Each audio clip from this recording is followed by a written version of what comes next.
get going at 9 o'clock. Just like to put it on a few minutes early at the start. Just while we're waiting,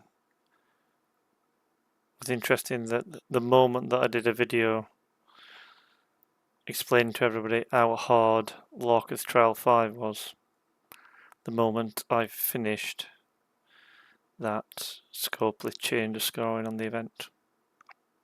So you could now complete it with lost hostiles and also go to the Voyager space. So yeah, a few of us took about 50 minutes to do it. Got in there early, completed it, but then they changed it. I should have known really, I should have waited, because I do remember last time that a similar event to that ran and there was a issue with scoring like that. They did change it and made it incredibly easy to complete. So it was worthwhile doing the video just in case people, they didn't change it and people wanted to know how to complete it. But yeah, quite funny. I just told people on Discord that I'd done a video to help people complete it, and then Scopely immediately changed the scoring. So yeah, fun and games.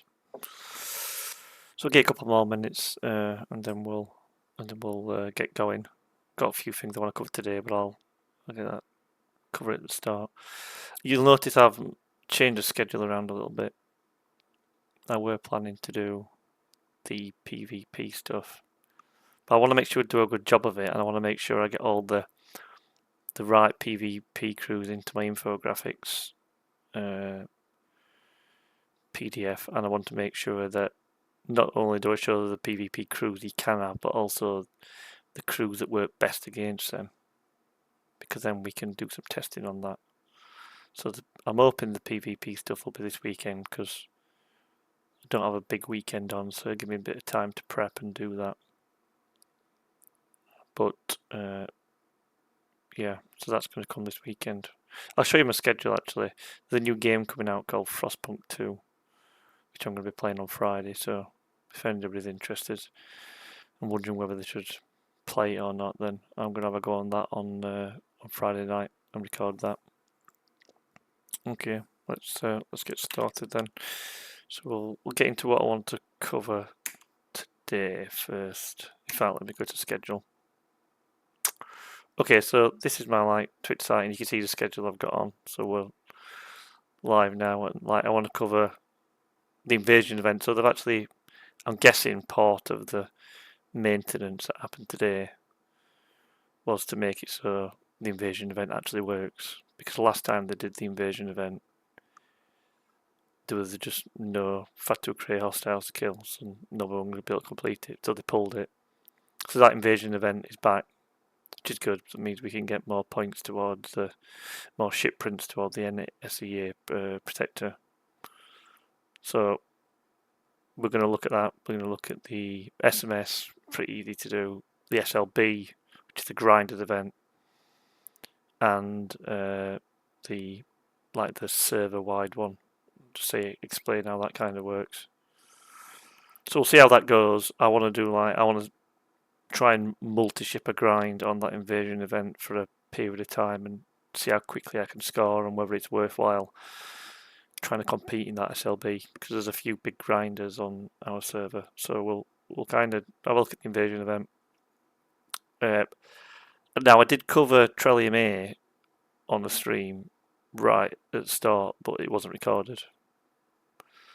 And I've not covered Trellium D on the mirror grind, so I'm going to have a look at the Mirror University. I'm a bit low on Trell D, so what I want to do is to work out whether Loot Crew, Hostile Crew, or Speed Crew is the best to grind Trillium D.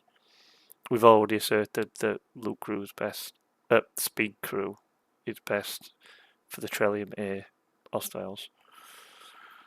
So we might do one run on Trillium A just to show that, but I want to focus that on Trillium D so I can kind of get more stock up on that for the refines.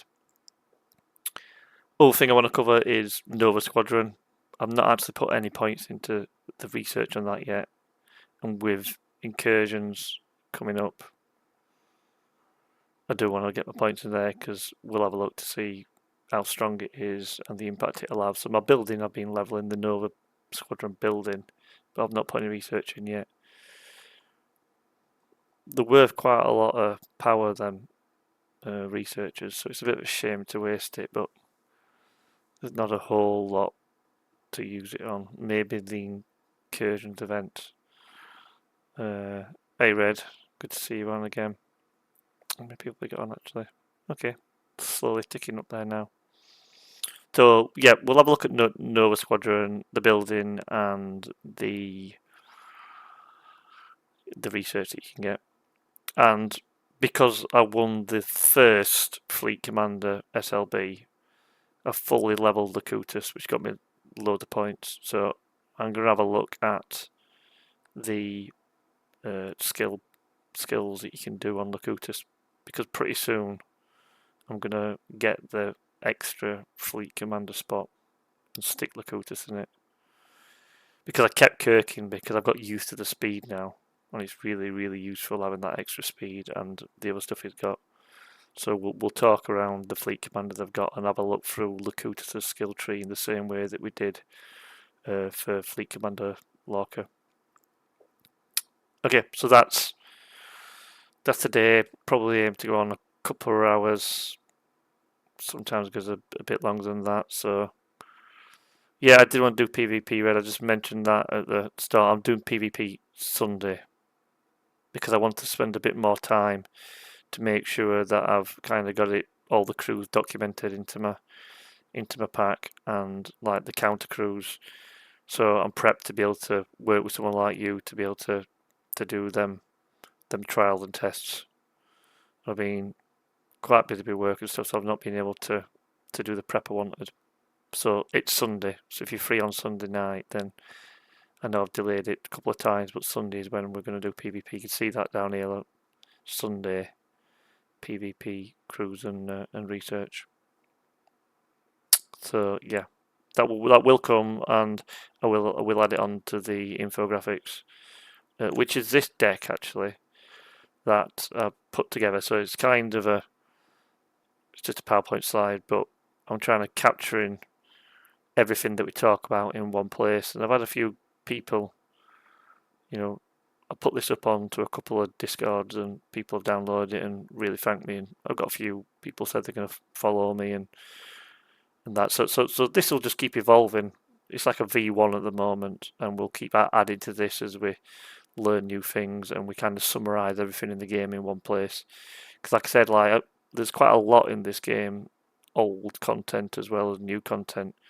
So it can be quite difficult to go scouring all the Discords and the Excel links and etc. to try and remember all the different loops and the crews and the things to do. So like having it all in one place as one PDF, I felt might be quite useful as an infographic. So this is going to be added to over time, and as I learn stuff on the streams, we'll incorporate them in. Okay, so yeah, so just briefly then, just to say, like, people may not be interested at all because I know most of you are online at the moment for Star Trek, but this Frostpunk 2 comes out on Friday, and I'm going to be playing that like 9 till probably about 1 o'clock. I'm going to have a run through on that day one release because I think it comes out about 6-7 p.m. UK time, so no one would have played it yet apart from beta testers. So I'm going to play through that, and it's quite brutal actually. It's like set in a frozen apocalyptic future, and you've got to make really brutal decisions on, do you kill the kids so you can keep the whole civilization alive, or do you kill every second-born kid to be able to so the whole community can survive? So there's really brutal decisions and different paths you can take, and apparently they've integrated Twitch in a way that you as viewers can actually vote on the policies that I'm playing in the game to decide what we're doing. So it could be quite fun actually. So we'll see if anybody logs on and does it. If not, we'll see what it's like. But that's nothing to do with Star Trek. But it might be interesting if people want to watch. Okay, so let's get on to the game. So Right, so let me let people know I've gone live actually.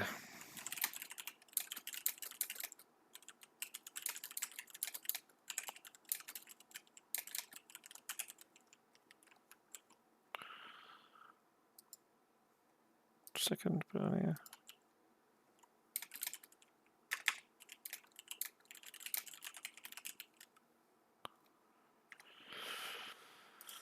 Right, okay, so the first thing I want to cover is the invasion. So it's back. It's back. So we will start here. You'll see. Well, in fact, just to cover off Fleet Commander Local events, the Trial 6 is really easy. You just got to destroy hostiles. So just go and hit freebooters. That's it, really. So if you hit level 60 or if you're lower level, you can just use the crews I've got to be able to do the yeah, we can just use the crews that I showed to go and hit the freebooters. So get yourself into, I don't know, I call them freeloading there, but just these zones here. With a little green on. I just go to the 60s and kill a few, kind of doubled up as my dailies and completes that event. So that's easy, and that completes that event then. So you should have just completed them all. I mean, it's not brilliant, the rewards on that. What did you get? 800 of them galactic recruits and 5 Toller. It's just like, it's not. It's better than nothing. So you might as well complete them as you were going along. So you got them recruits, and if we go into officers, that's what they're in. They're in here. Galactic recruits. And I was hoping that the maintenance today added more officers into the transport patterns, because that's what people were saying it were going to be. That we're going to add more transport pattern officers. So that's supposed to be coming, because it's been hinted at by both DJ and Rev for a while now. But if you have a look at the actual patch notes, they brought 2 new primes out, and that's it. But like, I'm guessing the maintenance were so incursions and with the invasion that's on now and the upcoming incursions are actually going to work. So they've probably done something in the back end that they've not mentioned associated with that to make it all work again. But the only real things that we'll see is they've added some more primes. Decreases enemies players' base weapon damage. Now, base weapon damage in PvP is becoming increasingly important if people run anti-crit chance and anti-crit damage. Becomes kind of a shootout between who's got the highest base weapon damage, which is why the forbidden text is quite useful. So I'd be interested to see how strong that buff is. I'm not going to buy it though. And then prime shearing boost increases the Borg cube cutting beams charged by 1. It's just, I guess it's a ease of life type thing for everybody who's got a load of money who wants to be able to level the Borg a bit faster. But absolutely no way I'm spending £100 on that. It's just a waste of money. So yeah, we get 2 new primes that I'm not going to buy. But you know, if they've done stuff in the back end to fix bugs that allows us to have invasions and incursions, then I don't mind the game being off for a couple of hours to achieve that. Okay. Evening, Trump. Hope it's all right. You going all right, mate? Good to have you on. So some of the stuff I'll probably cover today then is let's get into the Saris invasion fleet. So it's here. So the invasion's back. You can see I've done the SMS, and the SMS just wants you to kill these Fatu Cray, and you just get different amount of points depending on how high you hit. And one assumes that your milestones will change dependent on what ops level you are. So they're not that hard to do, and I would look for the highest possible hostiles I can hit. So for me, that's in this case 61s. So they put hostile 61s into the level 60 zones. So, you know, I got, what is it, 5.7 million per kill for that, 3.5 for that. But while I was grinding, because I had a quick go on this for the SLB, I did like 20 minutes or so it was on. I milling off. So while I were doing this, it just completed it. So we'll have a go at this and we'll grind a bit, but I'll determine like what's worthwhile to go for. Do you know what I mean? Is it worthwhile just going for a top 10? Or is it worthwhile pushing all the way up to get that first place? I'm probably not going to go for first place because it's a big grind and Gecko's probably going to make sure that he wins that. But, you know, if you have a look here, second and below is probably catchable. So we'll do a little grind on this and we'll see how many points per minute or points per half hour we can achieve by multi-shipping and what crews to use to be able to try and achieve that. So that's the other thing. The only other metric that they've got for this event is this IMS. So basically it's just like a really big milestone where you can either defeat the Chimera, which are like solo armadas for invasions, or kill lots of these Fatu crays. So it's worthwhile using your Chimera attacks on this. I'll have a go at doing that later. I can't remember doing it first time round because when this event were working, I was on holiday and I just very quickly burnt my starts on this and then did it. So it's been like the first time I've properly had a go on these and checked it out. But first of all, I want to have a bit of a grind on these Fatu crays and see how I've set up for it.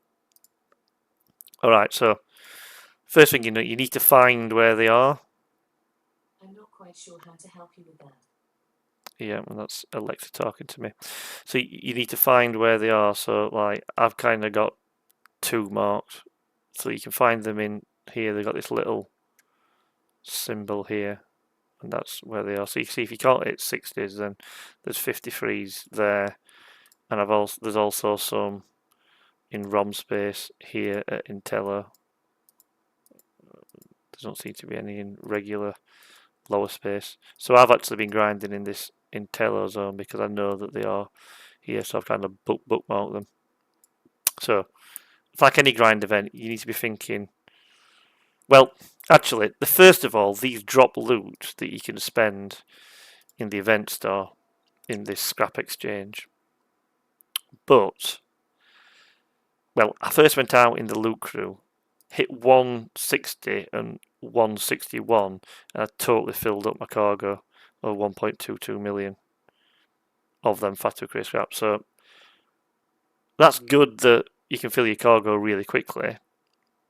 So I'll never need to worry about doing the refines on that. But it's not really worth doing for a grind event.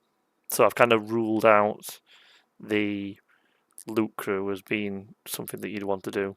Because while you're grinding on them, you're going to max out your cargo and more anyway. And you'll get to the point where you've got so much of them scraps that you're just not bothered anyway if you do this a bit on this grind event. So then I thought, okay, well, on my best ship, I do want to kill them 61s because they give the best points. So I've gone for a speed crew. But instead of putting Una in, I've gone for E-Data. It's just slightly slower, as we know from last time. But I'm going to get that ISO damage just to blast them out in one round. Maybe Una is fine, but I've not tested it. But I just really wanted... But you'll see that, yeah, the chests do give you a fair amount. You're right as well. When I did that first grind, I think I had 163 chests to open. And that got me quite a few millions of stuff as well. So I just don't think the loot crew is something that you'd want to hit on these because it's just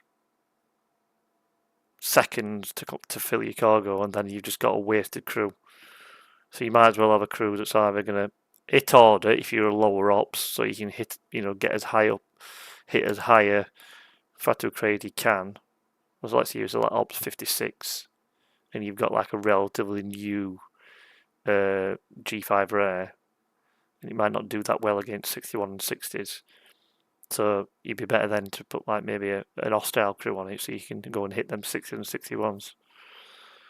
But what I've done is, because I want to kill as many as I can as fast as I can, I've gone for a speed crew with a bit of extra damage with the thing. Now, when I first started, I was just one ship grinding on that. If you have a look at my lower decks, I've just kept these crewing because I've tried to spread some of my lower decks over multiple ships. But the main thing here is obviously get my crits, all breach. Probably don't actually need Tendy in there. It's a bit of a waste, that, to be honest with you. But anyway, we'll stick with that. So that's ship 1. So ship 2 is my Borg, and because data is on ship 1, I've gone full synergy Janeway, which gives me extra shield mitigation for 1 round, and it doesn't tend to go more than 1 round anyway, so that means that this just lasts forever, basically, this Borg. And I'm also getting the extra crit hit damage from Tom, and I've stacked health. I'll show you in a minute below decks. I've stacked health to work with Doc to get mitigation up. So you see here, I've got some extra damage and then stacked a bit of health to get 203,000 health. So that's ship 2. And then I did send my Borg out to join my Sunpack, and that just basically took no damage when I was killing 59 and 60. I did try it on a 61. Maybe we'll do that when we get there to see how it holds up. So my Sunpack were killing 61, 60s, and my Borg were killing 59 and 60s. And then I wanted to use my Vulture, but it doesn't have the warp range. So it doesn't have the warp range. Even with, so it's 433, 520, and that's even with Grush on there adding the warp range. So I've not tried this yet. My Talios has got longer range, and without Grush it can't reach, but with Grush it can reach. And I don't think any of these stack with. Does any of this stack with? No. So all I've gone with here is reducing shield and mitigation of the enemy. So what I want this ship to do with these two is just to go straight through the shields and kill it quickly, hoping it's got enough damage to stay alive. Now, I would have done full synergy on S&W James Kirk, but I can't because I need Grush for the extra warp range on the Talios. Maybe if you like 61 because you get extra warp range, but then you'd probably be hitting higher level than this anyway and getting more points. So that's a crew who kind of get straight through the shields to the hull, more weapon damage and increased critical damage. I could put some below decks here. Let's see if I've got anything of use I've not already got on. So I'll put Neelix on just in case for burning. Morale's not going to do anything, but I'll put them on anyway.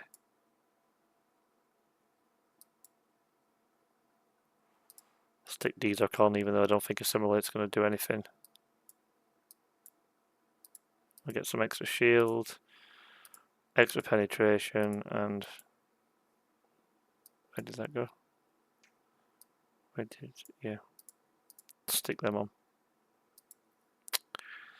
So that gives me 3 ships, so I'm going to send all 3 of them off now to this zone.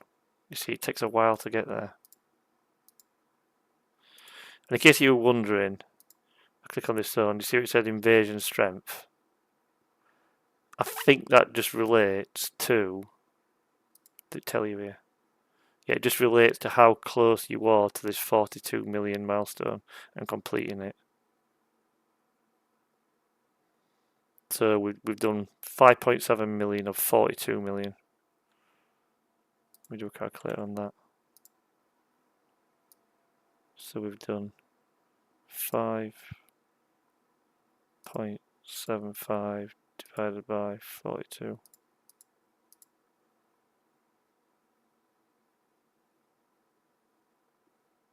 So we've done about 14%.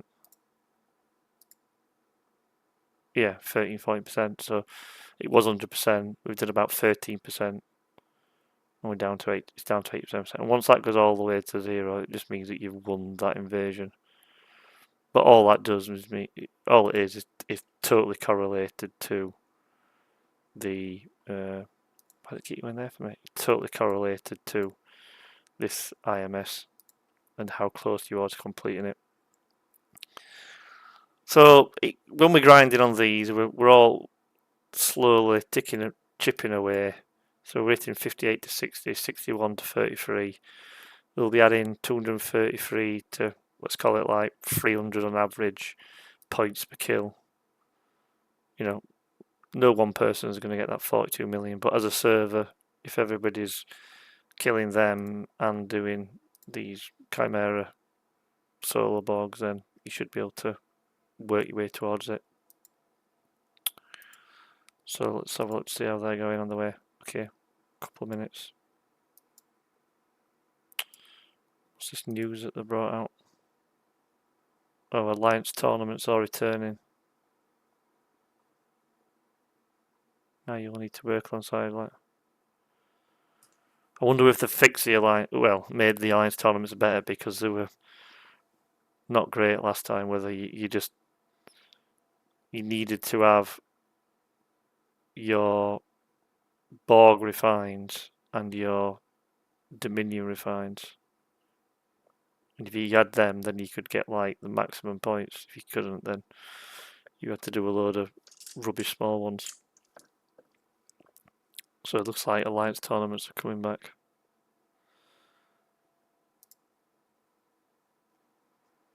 Yeah. So we ended up in the Master League. I think the top 3 on our server did end up in this Master League, which I don't really know what it gave you. I think it maybe just meant that you got better rewards that you could trade in. But we'll see how well that goes. Just come out, see how we're doing. It's a bit slow that you got to send these out. So I'm interested to see how busy it is now. We're nearly there. I'll have a look to see how busy it is once we're in there.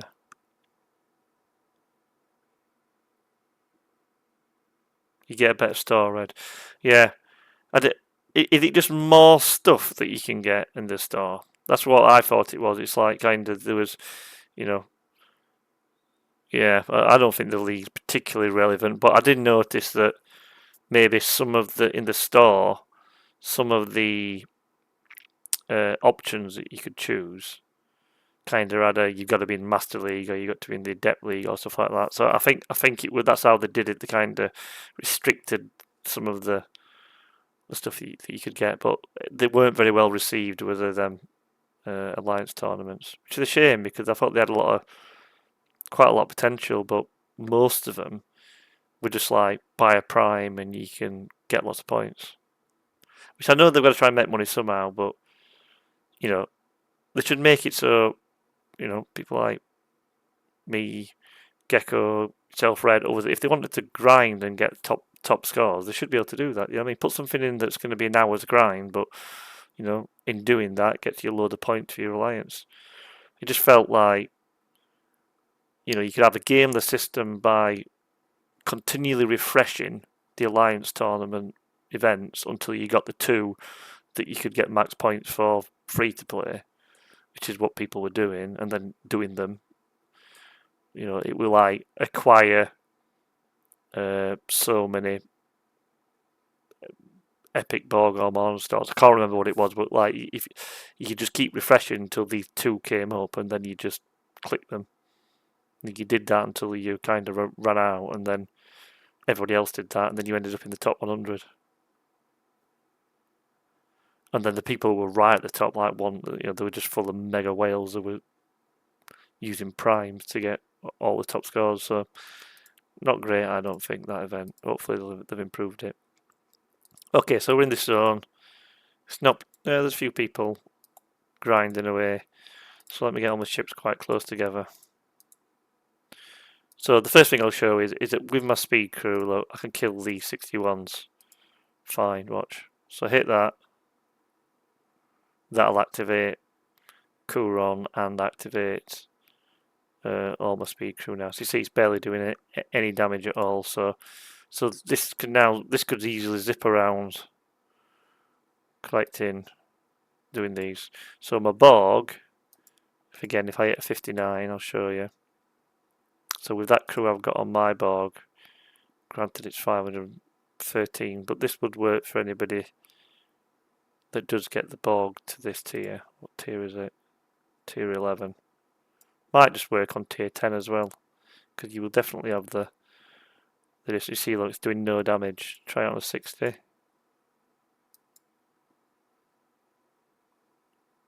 See how much damage it does.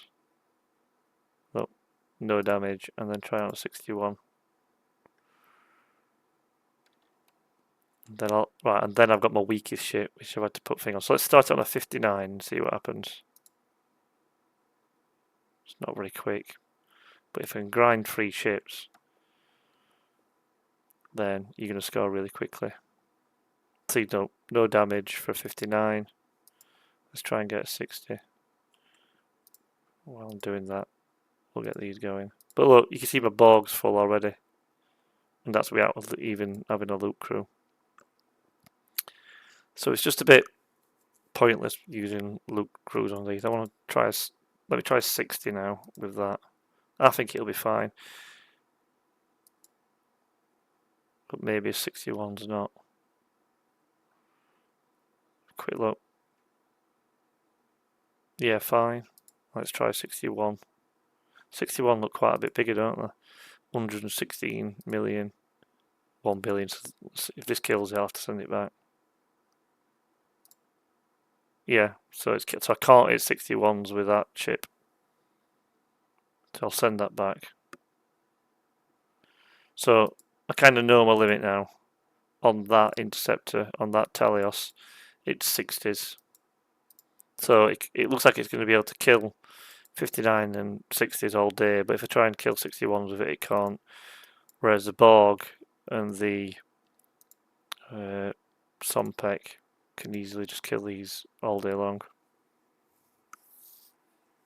So what I'm interested in now is I'll time it. Once that's back, I'm going to time what score I can get in here. I'm just going to do it for 10 minutes because I don't want to bore you to death. We can talk about other stuff. Hey Rafe, good to join us, mate. So what I'll do is I'll mark down the score that I've got when Talios is back. I'll grind in here for 10 minutes and we can have a little chat. If anyone's got any questions on anything, post it into the chat. But we'll talk about a few things. And then I will, that Borg don't like them 61s. I'm going to try and, that's going to die a bit too quick. So I'll stick with the 60s and 59s on the Borg. And then, yeah, we'll compare the before and after score on the SLB in 10 minutes. And then I can figure out how long it's going to take if I wanted to grind a winning SLB score. So another little trick for when you're grinding, and I've said this for the waves, if you're on keyboard, you can just click 1 and 2 to kind of shift. So you don't need to, so you can kind of, I think you can click space as well to attack. Have you ever done a restart? What do you mean by a restart, Red? A restart on what? Restart the game? A new server? No, I've not actually. It could be quite interesting though, I guess, going from zero. I've only ever had this one account, and I've only got one account on this server as well. I don't multi-ship. I've got no alts. I guess that's somebody with an alt, what someone with an alt would say, but I don't have any. I don't have any alts, and I've only played on this one server. But it would be interesting to take like the knowledge that you know, and to see like how quickly you could level up. And I did have I had a raid into this stream on a couple ago over like a group of people who were like mid-40s, and their highest on their servers were like mid-50s. So they found it quite interesting in terms of how mature our EU server were. I think we were quite a lot higher than them in terms of like into G5 than into G6. But I do wonder. Like, I've seen that Inez is back and she's, you know, she had an ops level 2 character posting the thing. How long she'll stay would be interesting. I don't know how long she'll hang about, but it'd be interesting to see how quickly she moves up through the ops levels, because she knows the game quite well. And this is quite a mature server, so like, I wonder how quickly it scales. Right, this is nearly back. So what we're going to do is we'll go into... Right, so I really need to make sure I don't attack a 61 with the Talios. It's going to die. And then I'll have messed up my thing. Let's have a look when I died. How many rounds did it do? So it did 7 rounds. So it lasted quite a long time. But we could see that it did 7, but on the 60, how many rounds did it do? 2 rounds, look. So basically blasted it out by putting damage, like a lot of damage straight through to the hull. And it's not got much hull to start off with. So that's how that crew works. Especially if it's got full synergy. It just avoids all shield. It'll still get mitigated, so you'll still get the regular damage mitigated, but instead of a proportion going onto the shields, once that's full synergy, that crew, you just get straight onto the hull. You see it's not on here because I've got Grush on, but a large proportion of it is going straight onto the hull, which means it can just kill it quite quick. It's only got 47 million health, so it's killing them 60s in 2 rounds, probably 1 round for the 59s. So it means it's taking very little damage. So what we'll do is we will go here, go into the invasion fleet, look at my SLB. You see, I've already gained just from messing about talking to you guys there, like 60,000. Let's make a note of that on my notepad. So Fatu Cray start SLB value equals, we'll just call it 356k. 10 min grind with 3 ships. Okay, so put that down. I'm going to wait till the time ticks over to the next minute, which will be 21:37 on my phone, and then we'll do 10 minutes grinding, and then we can work out how much I can do in 10 minutes, and then I'll have like a kind of a benchmark to see how long it'd take me to catch up first place, which I don't think I'm going to do because Gecko's gonna nail this one, I bet. So it's still 21:36. As soon as it goes to 21:37, there we go, we're off. Right, so I'm gonna go around and kill these. So like I said, the way that I try and do these, if the zone were completely empty, is I'd kind of work clockwise or anti-clockwise, moving from one to the other, and as one kills, I'd just kind of click and go, click and go, click and go.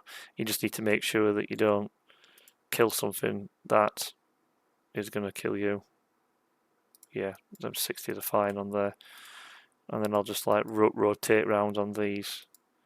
Okay, but this zone's quite busy, so this is not going to be as good as it would be if the zone were empty, but that's fine. It's an SLB and there's only a few zones with these in, so we're going to have to live with the fact that there's hostiles in these zones. I need to get into my groove on this, otherwise I'm not going to get as much score. But this is kind of how I used to grind reputation for the reputation event. Are you coming in red? Is that your new ship as well? Very nice.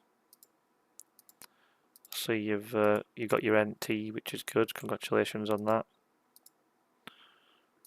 You never know. You might kill my Sunpack now. Well, we can do some testing on that on Sunday and see how the different crews hold up. I think you'll be a good person to do that with, Red, because hoping that you can bring both your G5 Rare Interceptor and now your G6 at your G5 Epic Explorer event. That's going to be interesting to match up the different crews and see what happens. I lost where they were then. So another tip, and I said this on the mirror hostiles, is to click space to like zoom towards where your ship is. So there's quite a lot of 61s in here. People are not killing them. Maybe they're too hard for people. I'll try and clear these 61s up because they'll be my best points. I think my Borg can kill them. That does hurt a bit. Got to have a look. Once you get into a bit of a rhythm on this, you can kind of just go around in a circle and pick them off, but we're not going to be able to do that here because there's too many. We'll go there with that. You can go there with that. So we've been going 2 minutes. I said I'm not going to do a whole hour's grind on this, but what I wanted to do was to show people with 3 ships what's kind of the potential scoring that you can get in a relatively busy zone for the SLB. And then, like to me, when I'm doing that, then there's a couple of factors I weigh in as to whether I'm going to bother. One is how busy am I? Because if there's no else on and I'm not playing any other games, then I might just think, well, yeah, I'll grind it out and try and win it. If the rewards are really good, I'll try and win it, and I don't think the rewards are really good for this. They're not terrible, but they're not like spend 5-6 hours of my life to win good. And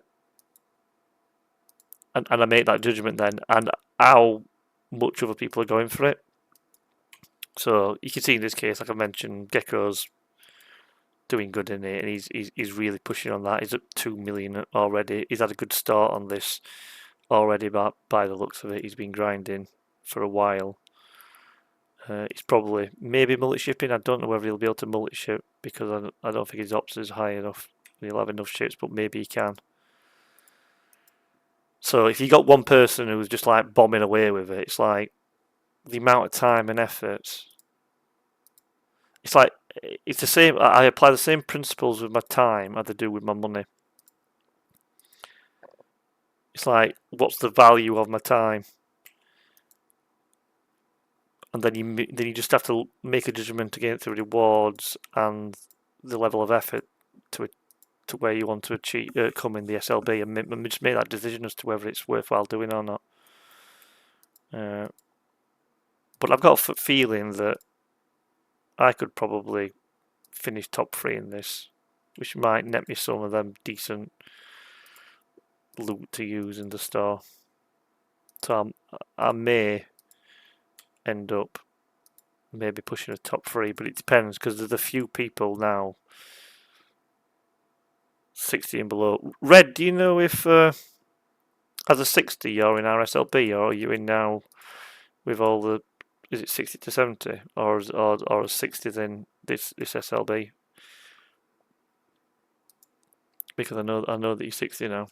I'd be interested to know whether 60 they're in with the G5s or whether they're in with the G6s.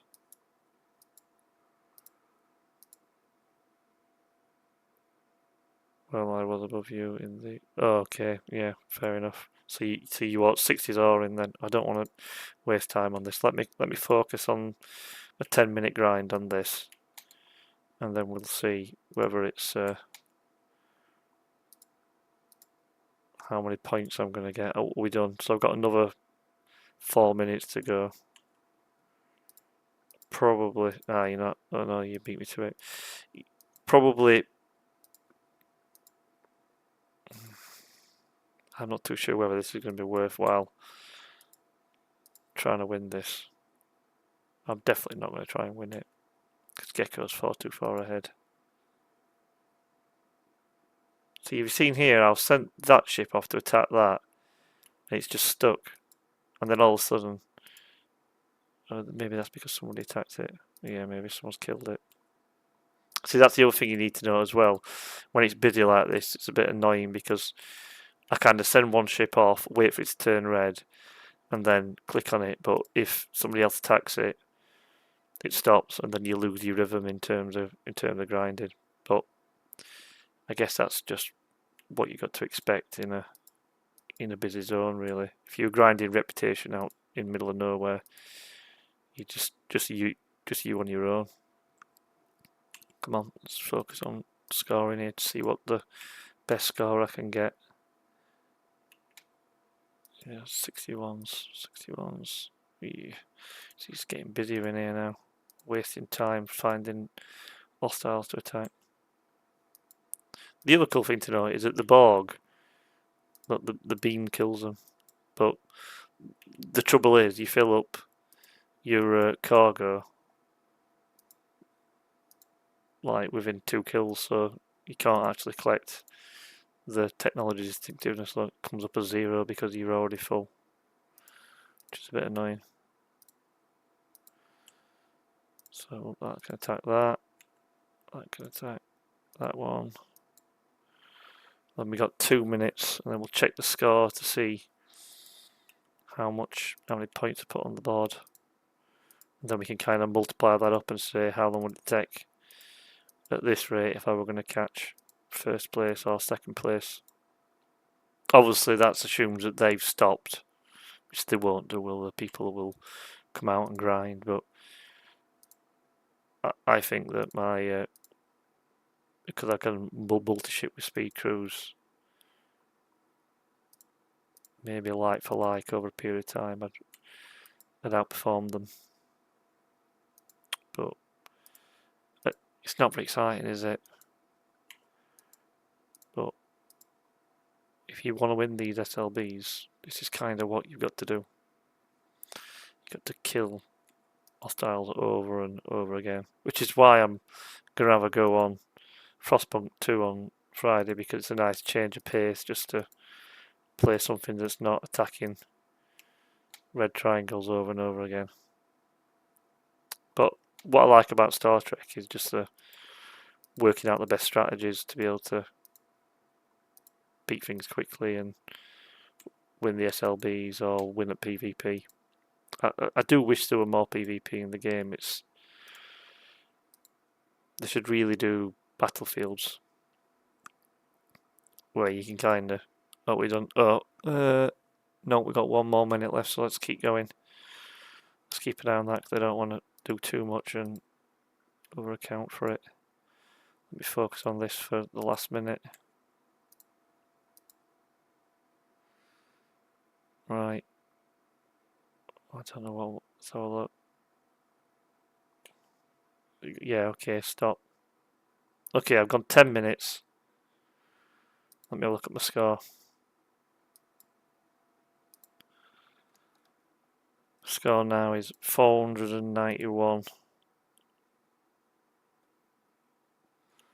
491. equals 491k. So 491 take away 356. So I'm doing 135k in that per 10 minutes. Times that by 6. 810k an hour. So maybe with more focus and a less busy zone, I'm going to say 800 to 1 million per hour.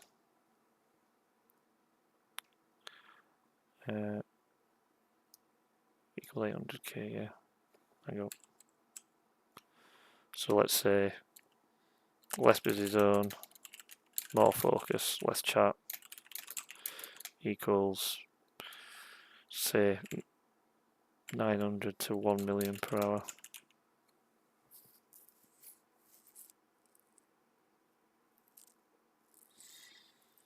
Yeah, so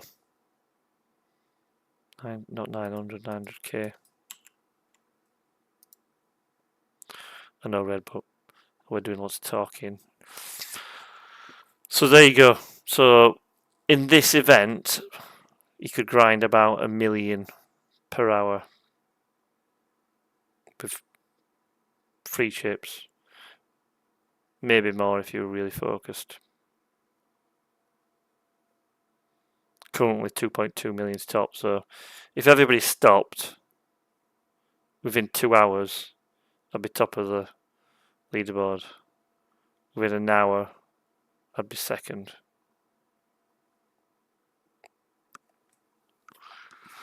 Yeah, so let's have a look at the so you get this stuff. Had to create eye patches, and I'm guessing that's the event store loop.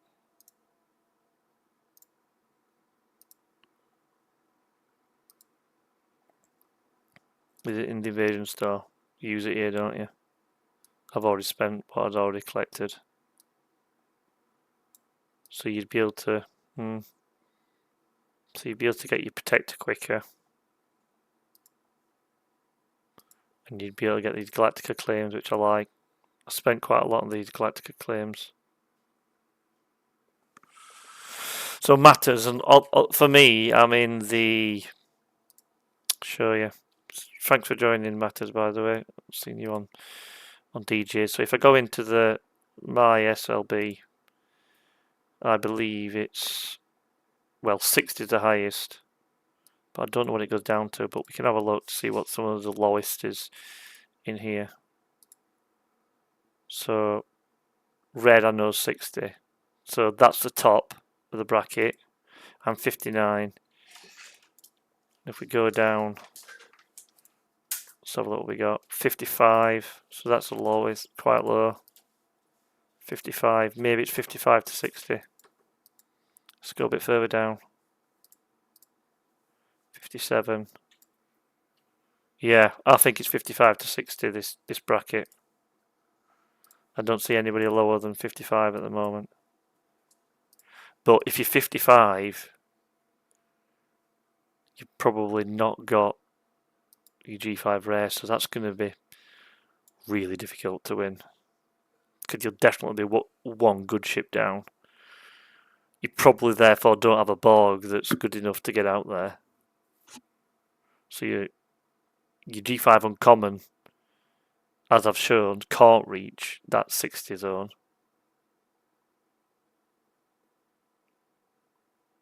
So you're only left with maybe a really good Telios that 61s get killed. So yeah, I'm just looking at the chat.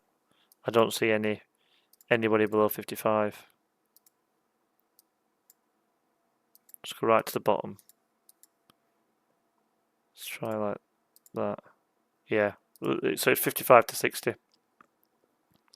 And I won't even bother trying to compete in this if you're not 56 with a G5 rare. Just won't bother. If you have got a G5 rare and maybe one other ship that you can bring along, I think you could I think you could 2 ship grind this, because 3 gets a bit cumbersome. But I think you could 2 ship grind it and maybe, you know, get 600 to 800k an hour. Whereas if you 3 ship grind it, I think you can probably get 1 million an hour.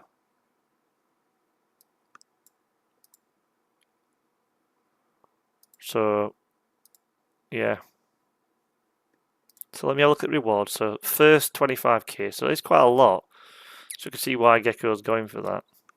But I'm not that interested in spending hours of my life to get that.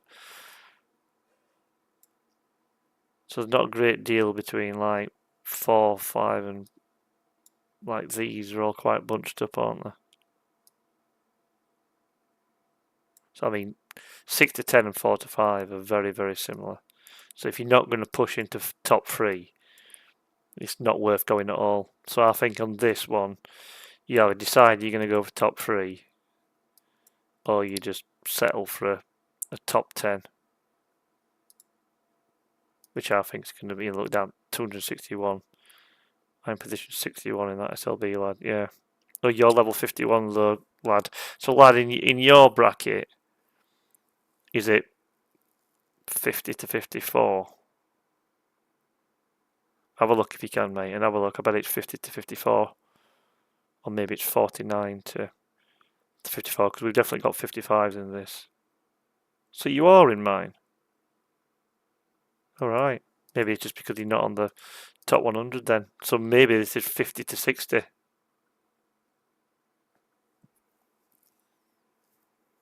So when you open this up, lad, you see this leaderboard at the top, yeah? So yeah. So, God, if you... Oh, right, mate. Well, okay, then it's 50 to 60. So I would say for anybody under 55 and lower, just do not even bother with this. And if you're 56 and above, you could give it a go. You're probably going to end up, you know, you could push for the top 50. What's 50th? But, well, yeah, because 50 is 80,000, so you could get that easy enough if you've got a G5 rare. So you could maybe just try and sneak in a 1,000 extra. Just, but yeah. I mean, the big money is in going all out and winning it, isn't it? Because that's gonna. Although I think in your event store, you can only get so much protector prints per store. I think it runs out eventually. Still going at the moment. Does anyone know if how many you can get per event? Is it 10 or 20? I've burnt all the ones I had now. You might be wondering why have I not got more? Because I decided I wanted this Galactic Acclaim, and I got like 4 of these at the beginning, which I spent 100k's worth, 9 per day red. So, which you could say in hindsight is a mistake, but I do like the use of that Galactic Acclaim. If you go to your factions, so that Galactic Acclaim's used. So if I go to Klingon, go down here. So the Galactic Acclaim can be used this rotor and hull plating. So you see I added 1 level to the Sompek hull plating. And I've been saving some up because I want to see the impact. Just to add a bit, so 250,000, but then the Rotrum one, you know, 250, 300, 400, 500. So I don't know. In hindsight, I think I would have been better going all out to get the NSEA Protector because it's the free-to-play version way to get the ship. How much are the Nova BPs? Let's have a look. 10 chests, 120k, and you need 150 of them.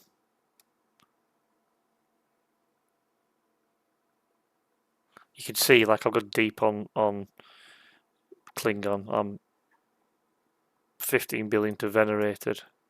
So then I can get this loyalty pack which gets this stuff. That's actually a prime. You can actually get a prime by unlocking that because it starts using 6. But I'm almost at venerated and I'm a bit revered, so at some point I might for a laugh just try and push and lock that. But I'll be interested to see how quickly I'll be able to grind rep when I get my G5 epic. But yeah, my next step's my Rotaran here. And see, I've already got it. And if you look at the cloaking, you need what? 120 shards. I've got 620, so 480, call it 580. See, I've got enough now to get my cloak for my Rotaran as well.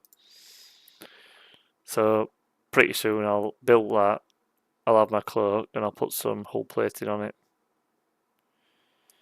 And I might skip this G6 uncommon because it's not supposed to be that good, but maybe I will get it. I'm not 100% sure yet. I'd like a Selkie or whatever the next big mining ship is. So I would like a Selkie. You're doing ROM effect, yeah. I don't double up. I just go all in on one on Klingon because again I'm just trying to maximise use of my time. But I would like the NSEA epic, so I may change my mind and push Fed up to get the NT epic. I've got to see it's not showing at the moment, is it? Because I'm not high enough. So yeah, I may push that out, but I'm going to be focusing mostly on my other ship. So I'm going to recall these. That's fine. Call these ones as well. And while they're going back, I'll talk about some of the other stuff I wanted to cover, and then we'll have a go at the Mirror Universe stuff. But that's interesting to know on the invasions. So I will write that up in terms of like how much you can grind and how quick you can grind and the value of doing that, and I'll add it into the and I'll also state crews for each of these ships, and I'll state how fast you can do the grinding of the hostiles and the points that you get. Might be quite useful information. Okay, so the other stuff that I wanted to cover was on here, interior. This here building. Although I can upgrade it. So the Nova Squadron, which is the newest building, you see upgrading this building gets more shield, building material cost efficiency, weapon damage bonus, and you get extra points to spend on the research. So I'll upgrade that. Now really, what I should have done, but I didn't, was saved up all these and then dumped them all into the SLB that's on. So there's this upgrade Nova Squadron SLB. So if anybody who just saved them up and then dumped them all, I'm guessing Blade did that, Patuk did that, Misty did that. So I'm guessing people saved up all them and dumped them in to try and win this, which would get you, quite a nice amount of rare crystals, G5 crystals, and some trait. But I didn't do that, and I kind of started just upgrading the building, and then once you're a few days in on doing that, it's just pointless. But you can see that's a monthly now, so I'm wondering whether that's going to come back. So if I just started saving from now on, but anyway, so it's worthwhile getting this building up. I didn't buy a pack to upgrade it because I didn't see the value in potentially doing that. But what is really useful is this. And I don't know why this pops up when you click research. I don't know why it does that. I think that's a bug. But you can see they've added this star path. And this kind of then adds effects depending on whether you go down the burning route, the morale route, or the hull breach route. So burning is battleships, predominantly. Morale is explorers, and hull breach, typically interceptors. Although, these days, you can actually proc under decks from these. So, there is a world where, and this is a good point, all these will be really useful. Because if you got your officers, let me go into, these are nearly back now. So for your below deck officers, second, let me repair that.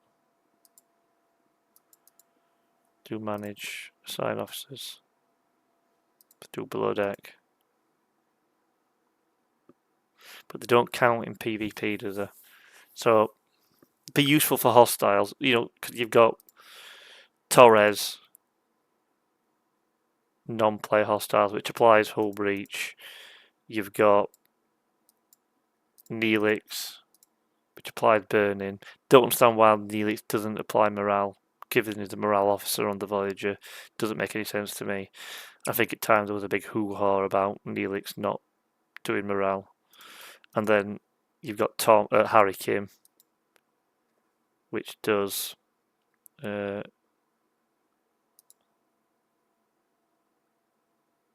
what are you saying? The hull breach and morale is for everything now. Are you talking about from Kim and... Let's have a look. Because it doesn't say that though, does it?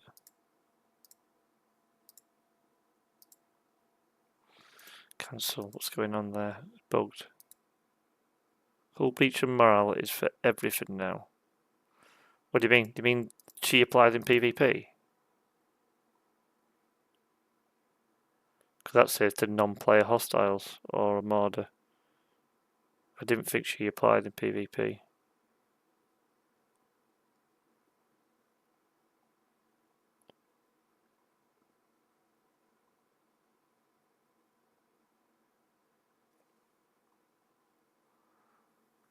Okay, is that true, Matter? So this crew below decks applies and works in PvP now?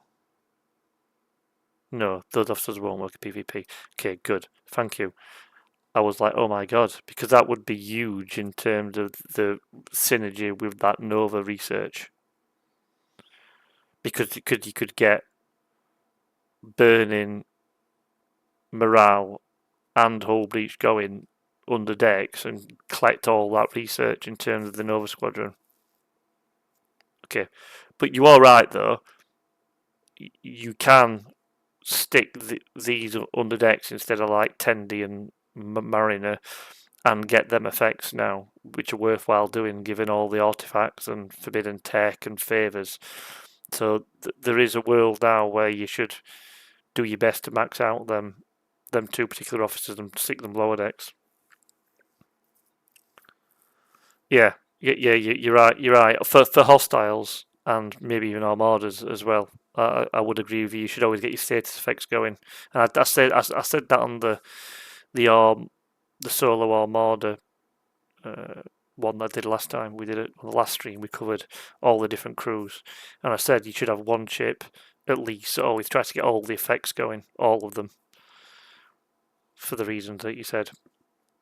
Because of like, there's loads of synergy now with other researchers that procs, you know, based off them morale and hull breach and burning procking. But in this case, they are not PvP, and let's have a look. Is this PvP or not?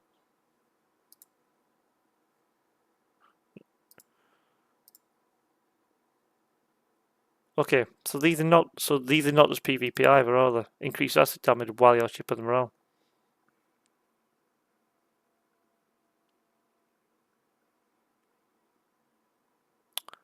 but you won't proc the morale if you were fighting against a player with them under deck. So it's still only hostiles only.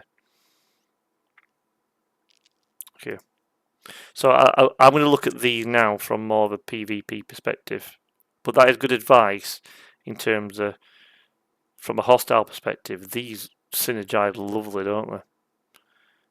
Because if you max that out, you can get 20% extra ISO damage against hostiles by proccing morale lower deck. And then you could maybe get another 20% by applying burning. So there is a long game reason for hostiles where you'd want to do this, but for me, I'm looking at this, I always said this before, I always aim to do the best as strong as I can in PvP, and then normally that ticks me along. So when I do heavy hitter and the other ones, because I focus on crit damage, ISO damage, crit chance, that it kind of helps in PvE as well. So anyway, so for me, I'm going to be probably focusing on hull breach because my G5 epic. So if we go back to the next ship I'm going to be getting on Klingon, which is not going to be long now, particularly because I think I'm going to get the free treasury, which is going to give you like 10k G5 gas rare. So that's dropped really nicely. So I think the next spend event. But the trouble is, I've already unlocked the new officer, and she's not very PvP orientated, is she? She's more like a loot or mortar crew.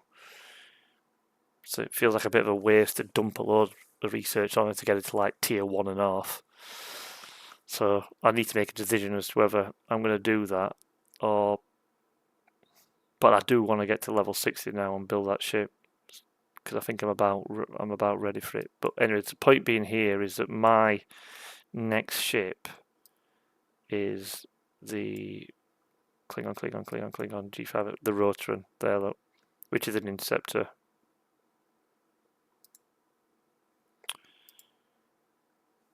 And just for those that don't know, like my entire PvP build is very much built around increased crit damage, increased ISO damage, increased crit chance, and then reducing the opponent's crit chance, crit damage, and ISO damage.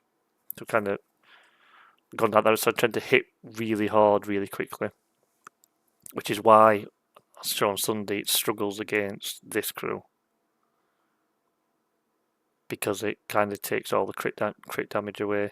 But that's where Lorca, Fist and Locutus with cloaking comes in. Because I can, even if it becomes a straight shootout on damage, then them two things can kind of overcome that disadvantage.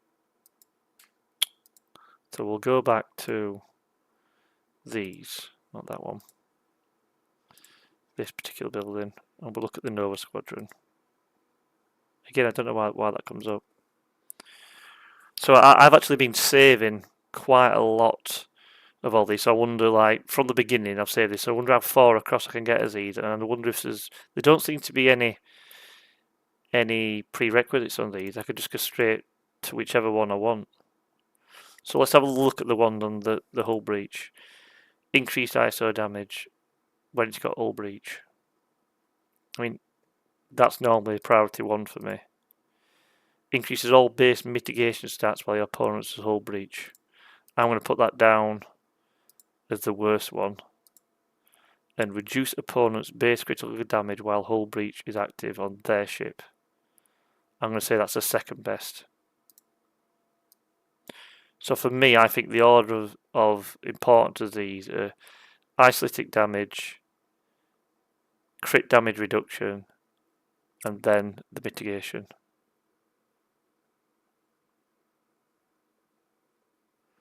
Yeah, matters. So yeah, I'm quite looking forward to getting the Rotaran, and it synergizes really well with my playstyle because and even though for me when I do PvP,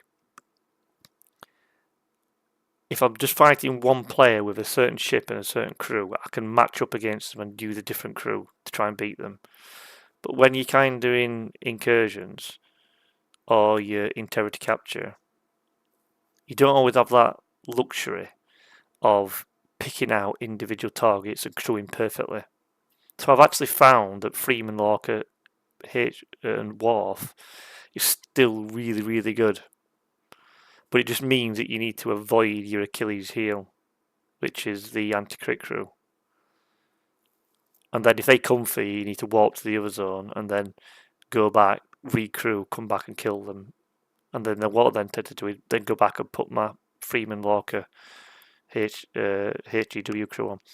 Now, I'll talk about it on Sunday, but you can use, obviously, the mirror crew to get the Apex. But I do find Mirror Picard still R and G if your mirror data is not activating in round 1. Now, I have maxed my DZOC, so I think it's like 80-90% chance of assimilate from round 2. I wish that were round 1, but then I guess that kind of defeats the purpose of mirror data. But unless you got a really high mirror data, if you don't proc in round 1, you just get blown out of the water from Freeman, Lorca, and HGW. Because you're taking massive crit ISO damage in round 1 and nothing's proccing in terms of your Apex shields. But if it does proc, you get, all the extra shots, you get the ISO damage, you get the shields, and it's really strong. But it's too RNG for me. I don't want to win on a toss of a coin. I'd like to win every time when I know I'm going into attack and know that I'll lose every time when I'm attacking that person, because then I can make an active decision on whether I'm going to attack or not. I don't want to be going in hoping I get a good roll of the dice. So just, again, we'll talk about that more on Sunday. But I always think you want to be in control. You always should be hitting an attack. If someone's attacking you, it's probably because they know they can kill you, so you need to get away. And you should never be attacking if you think, oh, I hope this officer procs. And it's a 30% or a 40% or a 50% chance. Well, the only difference to that is I would say like hull breach with Lorca is not 100%, is it? But it's like 80-90%. So once you're up to like 80-90%, the vast majority of the time you're strong. But even then you can get a bad roll of the dice and get, on a light for light ship, get killed. So anyway, so my takeaway on these is ISO damage best, crit damage reduction. Now the crit damage reduction probably more important for PvP and less for PvE for hostiles, because you can 0 crit hits. So I'm wondering if you powered this right up, you could end up 0ing hostiles crits. So, yeah, and I know there's a bit of a way that you can play the Q hostile system to always take 0 damage. I've not quite figured that out yet. I'm going to work that out. I will do a Q hostile in a minute because I've got saves up on max fortify, and I'll show you the crew that I use. But this could, in theory, allow you to 0 crits. And if you're coming up against an armada, like you said, Matters, or an hostile that has an increasing chance of crit chance, then once it got to 100% crit chance, it'd just be firing blank, then you'd kill it. It's a bit why the nerfed Guiler in the first place, because you could use her in a strange way to be able to get 0 damage, which is why they brought in like crit damage flaws as well for PvP. But yeah, okay, so what I'm going to do, how much can I do? 63,000. I've got 552,000 of them. Nearly in all cases, PvP and PvE hostiles, I'm going to be doing hull breach, and ISO damage is going to be useful, so I'm definitely having that. So the first one's 5%. The next one, no, so then it just goes to 6%. So we're definitely having the first, so it goes 50, 60, so we're definitely having the first level on that.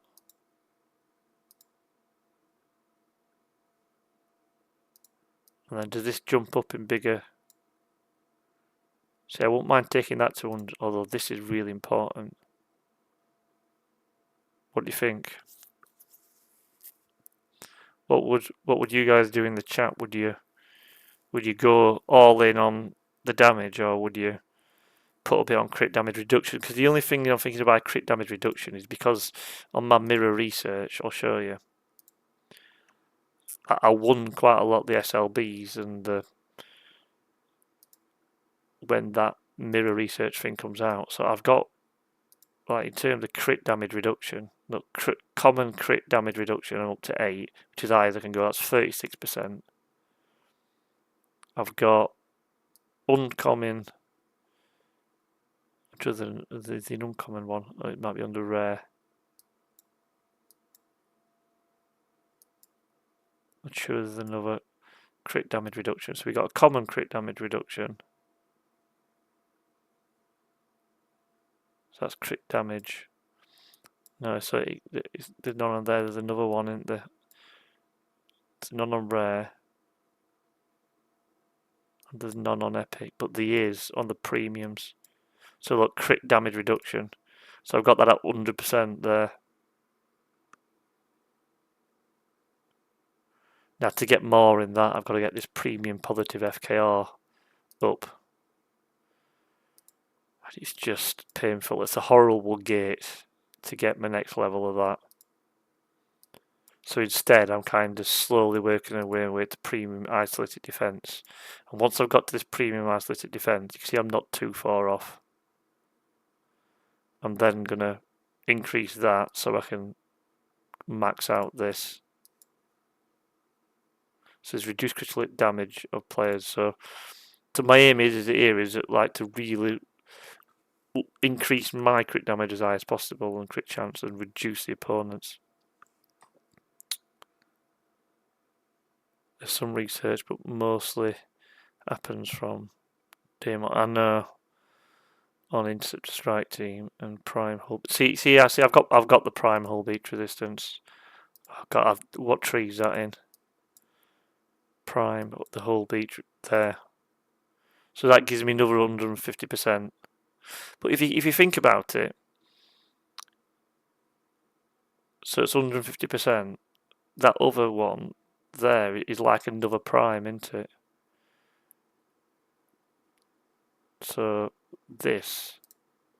So prime crit damage reduction is 150%, and that goes up to 2. You know, so you need to get to level 7 or 8 to be equivalent.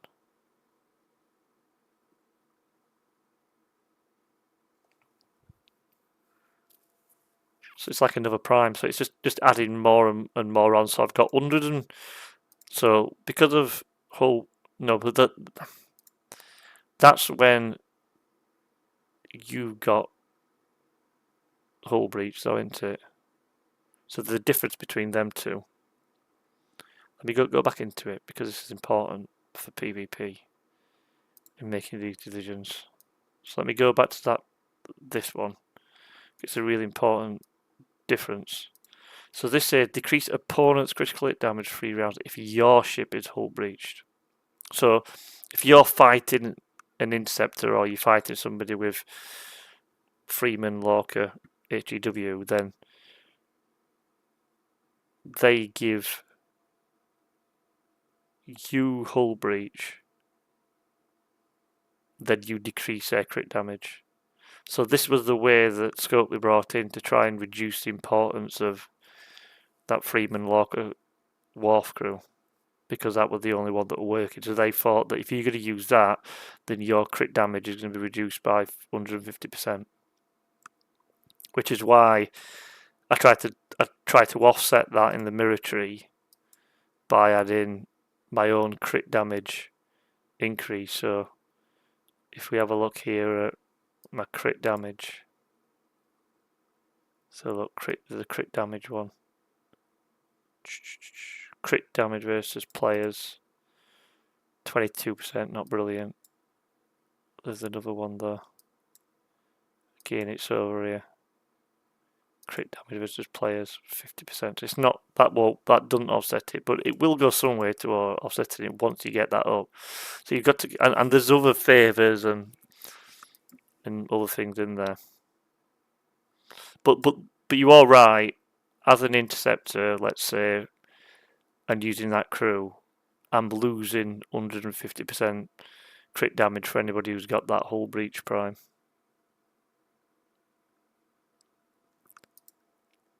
But I still find you can stack enough crit damage, because if I have a look at my base crit damage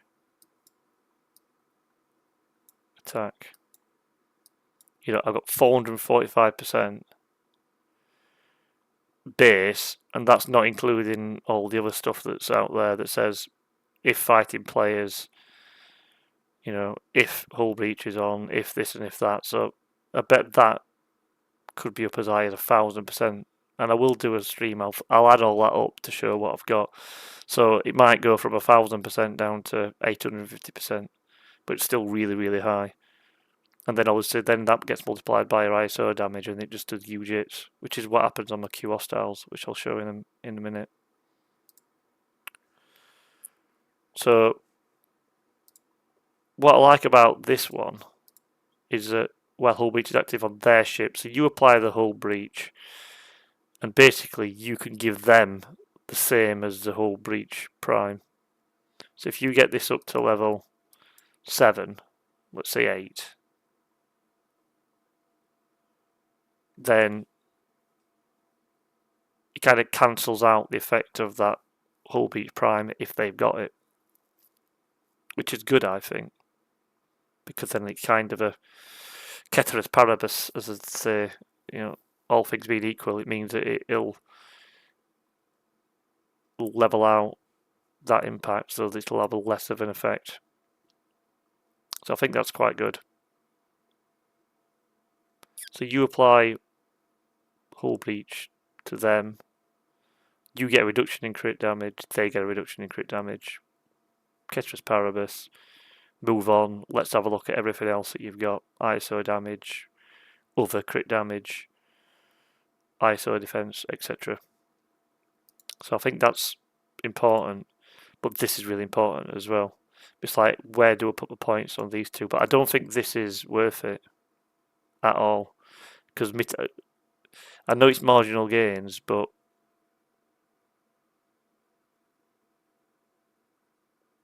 okay, so it applies each time you breach, so stacks up to 450%. So it can go up to 450%. Is that the same on this one? I wonder whether this works like that, or whether that's just a one-off.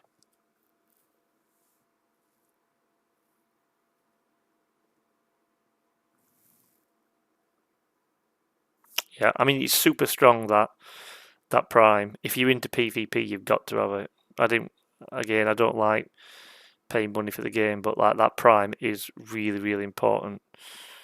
It did swing the balance more towards the Explorer strike team, in my opinion.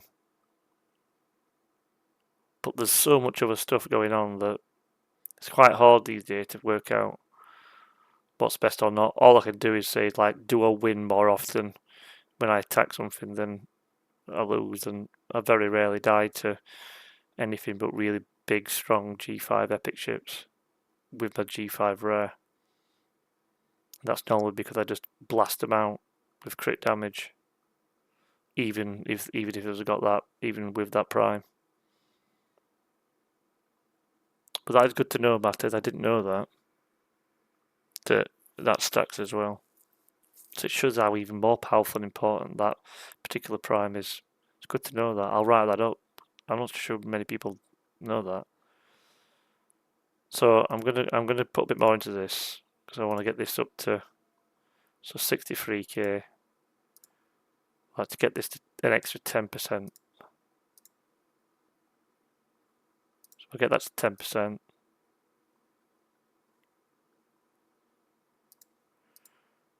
And then maybe get this up to 100%. Running Mimirakira crew. The prime alone was bringing people down to their crit damage floor.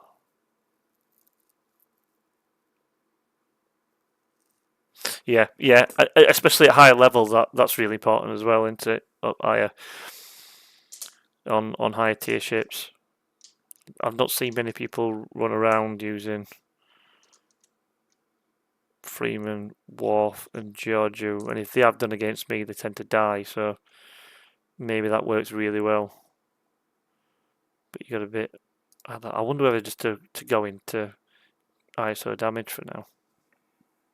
So I do like crit damage reduction though.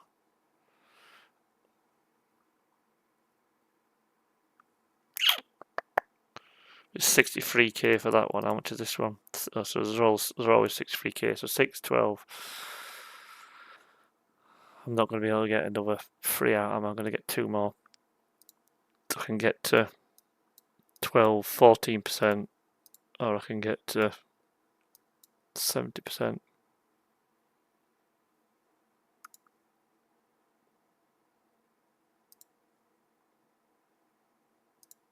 I'm thinking. I had it in my mind that this was really important for me. I still think it is at these higher levels. That's a lot to put into to get that higher level. I might stick at that at 5 because it's an extra 10%. And I'm going to power level this a bit. Right, I'm in. And I'll get that to 5, and then I'll pivot back to isolated damage and start improving that. So once this is at 5, that'll give me 100% extra crit damage reduction.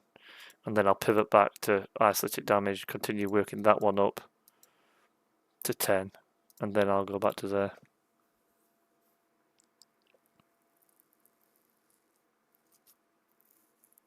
So remember also that an upper G5 player coming close to G6 and net shield regen ability like the morale one is even more powerful than lower level players who can get more shield using spot.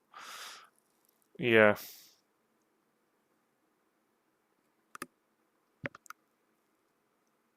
Yeah. Sorry, my son's just come in and he's saying goodnight, so he's wondering if he can come in. He's got his own Twitch and YouTube channel. His YouTube's pretty good. He recently did a little short around Ronaldo scoring a goal, and this is like troll face on it. Did like 13,000 views or something. Quite good. So like for those who are new into this, the reason why I'm doing this anyway was to learn about streaming and all the stuff. So as he grows up and kind of does it himself, I can kind of help him and support him and along the way on stuff that he's doing. Don't want to be that technology, laggard dad that doesn't keep up with some of the newer stuff. So trying to have a go myself on some of these and get to 50 followers on Twitch so I can understand what all the affiliate system does. And I've only just started up the YouTube, so I've only got like 5, 6 subscribers, but I only fired it up the other day because I wanted to hold my videos that come off Twitch because they get deleted after 7 days. So matters, keep them comments coming in there, mate. I need a bit more time to digest what you're writing, but I'm going to have a play about with that, and we're actually doing the PvP one on Sunday, and I'm going to test some of the things that you said there and try different combinations of them crews, and that was the whole point on Sunday, to be able to play around and test them different things to show the impact.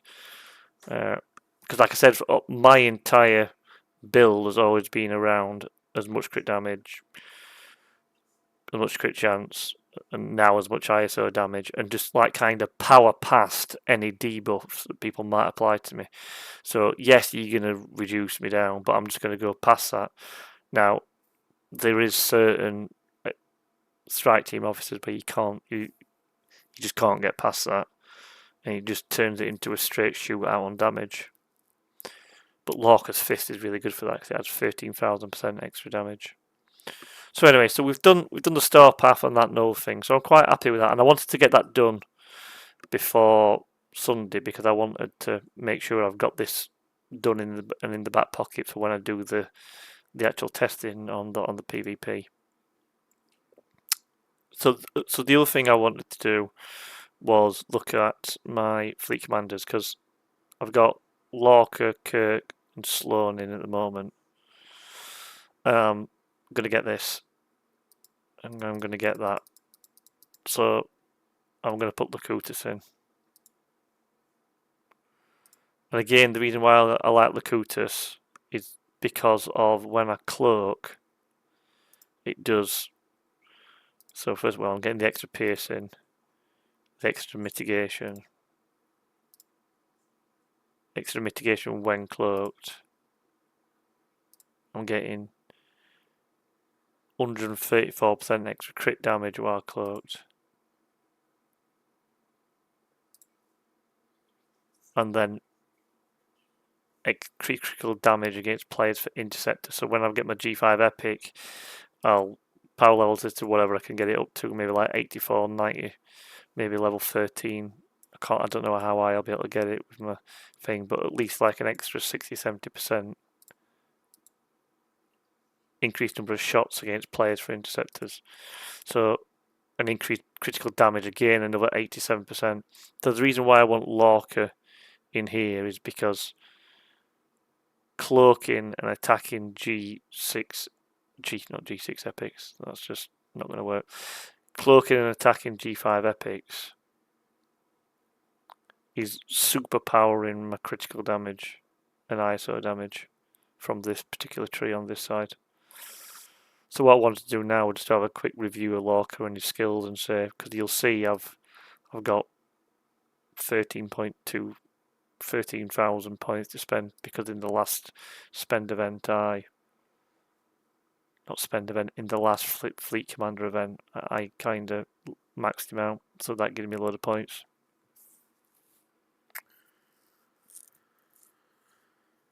So what we're going to do is have a look at these particular things. So I've already maxed out these ones.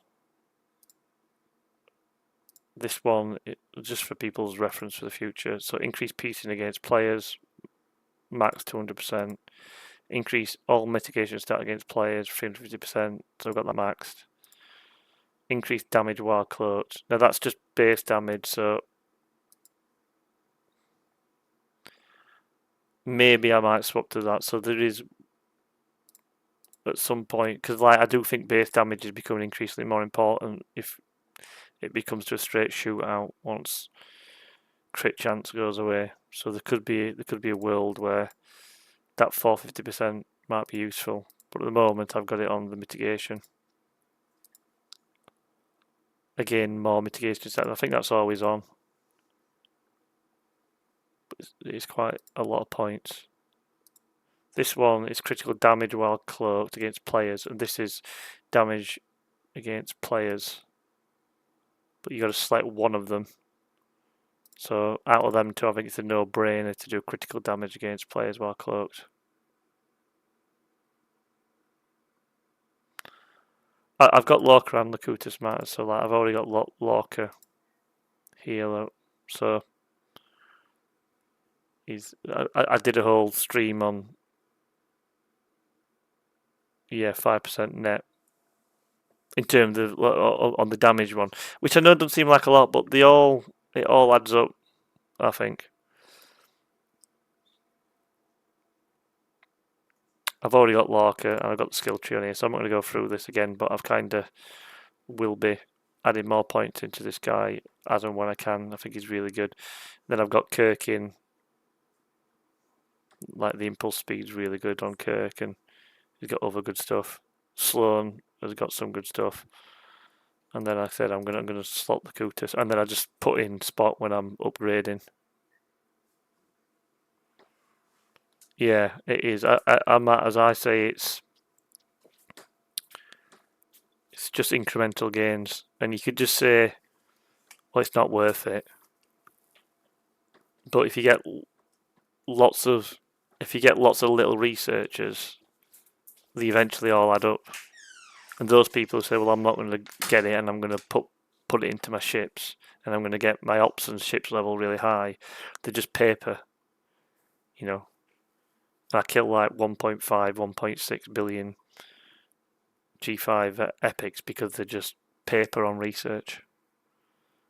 So if you've always done your researches and they all little bits add up, little bits add up, little bits add up, and you focus them on what you think's the right area, then you're always kind of, when you get to the top of your tree in terms of the 5960 or the whatever the SLB brackets are, for a little while you're always winning them and you can get more stuff.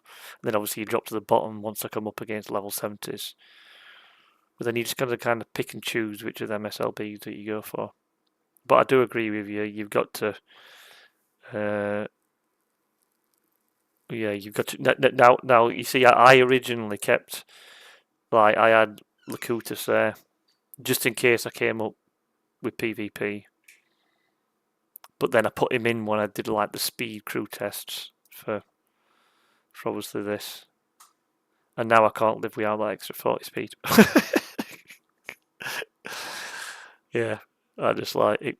I find it just makes a really big difference having both Lorca's speed, Kirk speed, Kuron speed, and then obviously using Riker either with Una or with EDH if you want a bigger punch. So I think speed and getting stuff done quickly is as important as loot crews, and that's what the last stream were about, really, around the different stuff.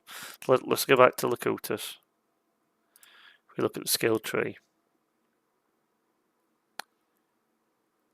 So I can't max that out, and I am going to keep increased critical damage out of them two choices, and I've got increased critical damage there. So between them two, you can see I've already focused on there. I've got 134 plus 87, so 210, 220 extra percent extra crit damage when I'm cloaked. Obviously, this is without being cloaked, and that's being cloaked. So that's quite big. Chance of increasing number of shots. What I don't get about this is like how many extra shots and what chance. So I'm not putting to this. Did you know, Matt? Is this telling me I've got a 35% chance of increasing my number of shots, or is this telling me I've got a chance of getting 35% extra shots? It don't really explain this to me. Chance of increasing number of shots against players for interceptors. Yeah, it's weird, isn't it? Because if you got a chance of getting 35% extra shots, that's really good if that chance is not like 0.1%. And if it's a 35% chance of getting extra shots, it could still be really good. But how many shots?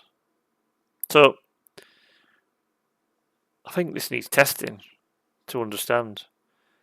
Should like maybe level it at some point and just attack somebody over and over and over and over again and see. I'd have to cross compare, wouldn't I, from like a base level to what this does and see what effect it's having. But I think that maybe we need to do some testing on that, because I can't figure out if it's good or totally worthless. But in both cases, it could be really good, or it could be like not my dice. It's like I'm rolling a 6-sided dice, and if I roll a 1 or a 2, I'm going to get loads of shots. That sounds really good. Or am I rolling myself a 20-sided dice, and I need a roll a 19 or 20 for it to work? I don't know. And what's the effect on it? So I think that needs a bit more analysis and views to see if I'm going to dump into it. Increase critical damage against players. So yeah, that'll be going. I want another 100% crit damage on that. So I think we'll put into that. Increase kinetic weapon damage. So these are where I need to use my rare skill points. Now that's not as bad as it sounds, because actually, for me, I've done all my refined. So if I go to my command center, uncommon, or is it rare skill point fragments to rare skill points? I've got 52 points. I've got 53,000. So 10 chests, so I get 10 for 1,000. So I'm going to get what? 500. I'm getting tired and my maths is going terrible. So let me use it on a calculator. So I'm doing 52,000 divided by, oh, I don't need to do that, do it, 1,000. That gives me, no, not times.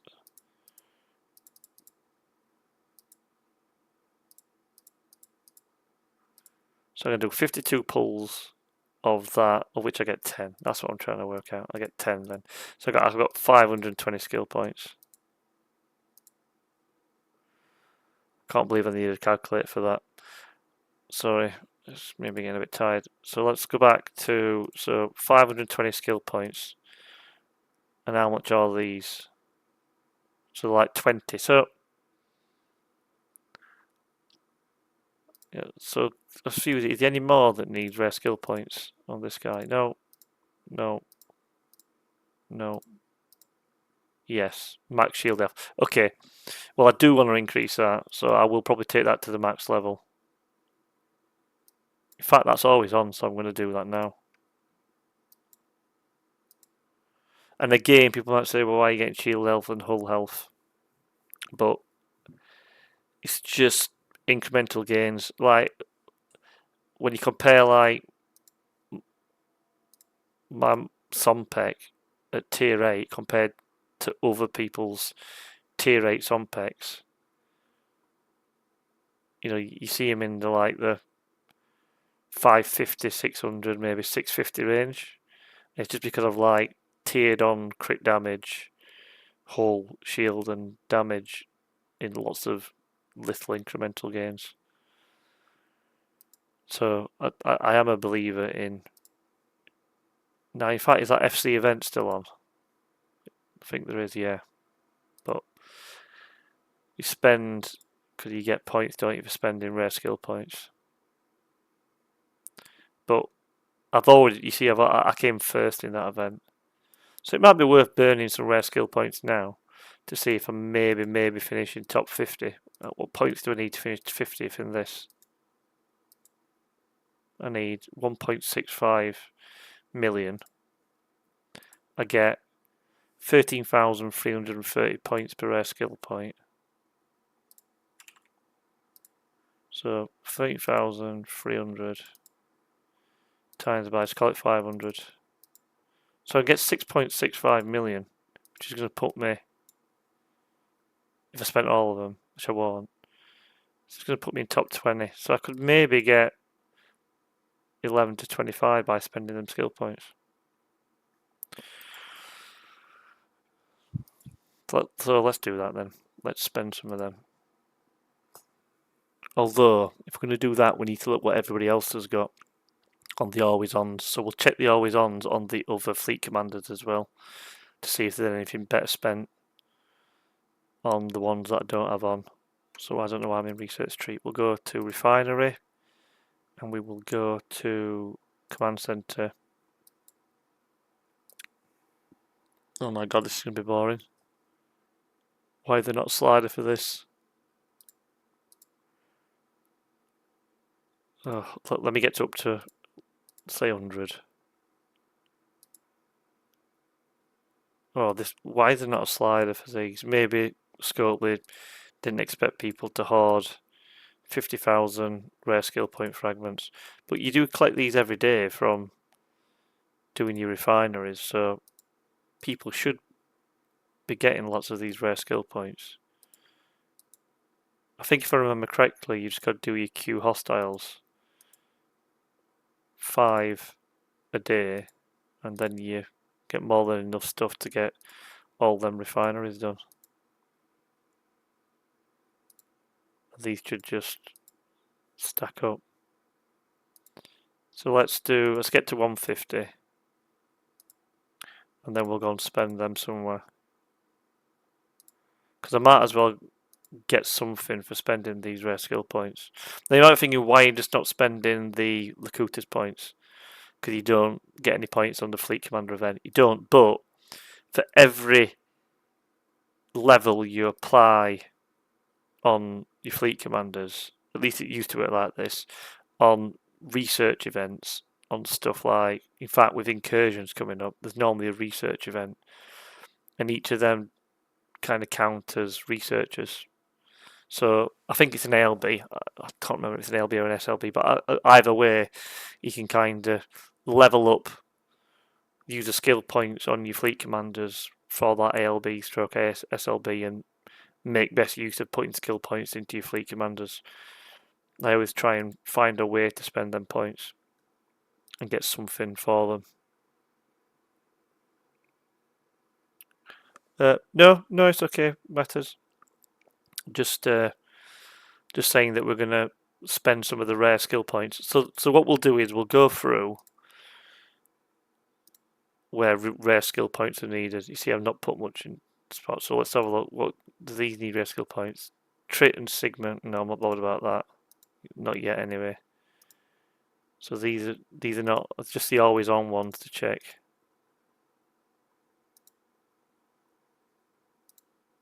Max cargo size, these rare ones. I'm not interested in spending a rare skill points on that.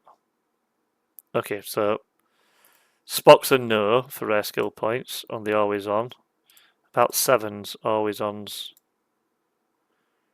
So base damage against players, which is decent, but I prefer to get the shield up, because I always, in order of impact, it always tends to be like hull, then shield, then damage. At least that's the effect on power. Whether it has an actual effect, I don't know, but that's just what I've already done. The base classification of skill, let's say I really should do that. I don't know why I've not done that previously, but it's very expensive on skill points. And how much effect do I get? Up to 12%. Doesn't Lorca have something similar to that? Which I don't think I've got.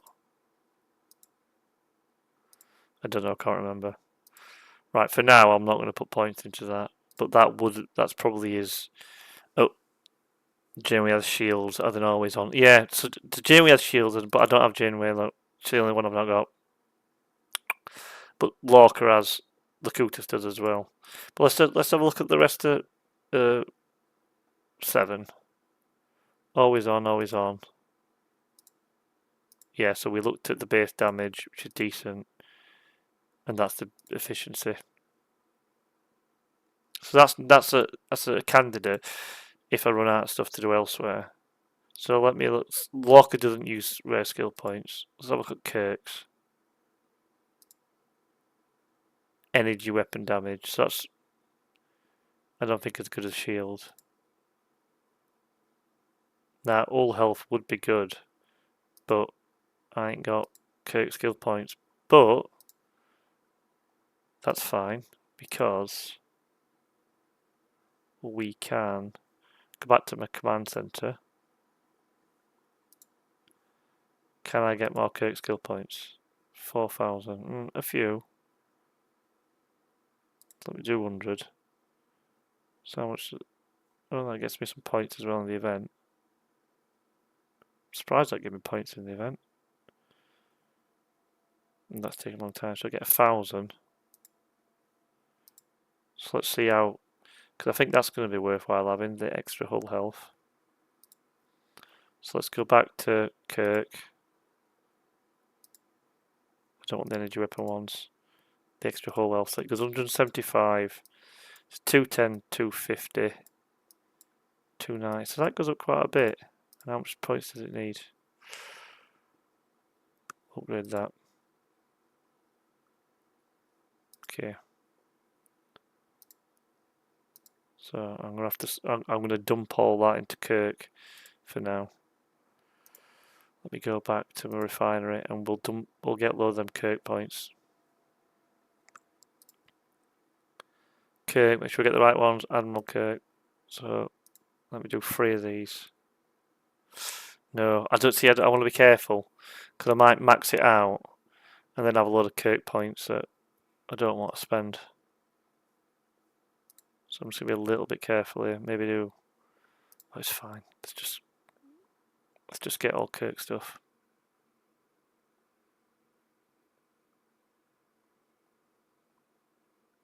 What, Janeway has shields. I know. I do want to get Janeway, but like, is there a route to actually unlocking her without buying her? Have I missed that? Because I don't see any route beyond buying her to unlock her. I got Locutus through the incursions. She just doesn't seem good enough to buy. Yeah, cash only. There's no route to get her, and I just think like now I've got Lorca's Fist, I can do the Q style. So she is good though. I would really like. I'd be hoping that they'd bring her way in that you could over time get. I'll just add her to the like the incursion store. You know, so you could once you've unlocked Locutus on the incursion store, maybe.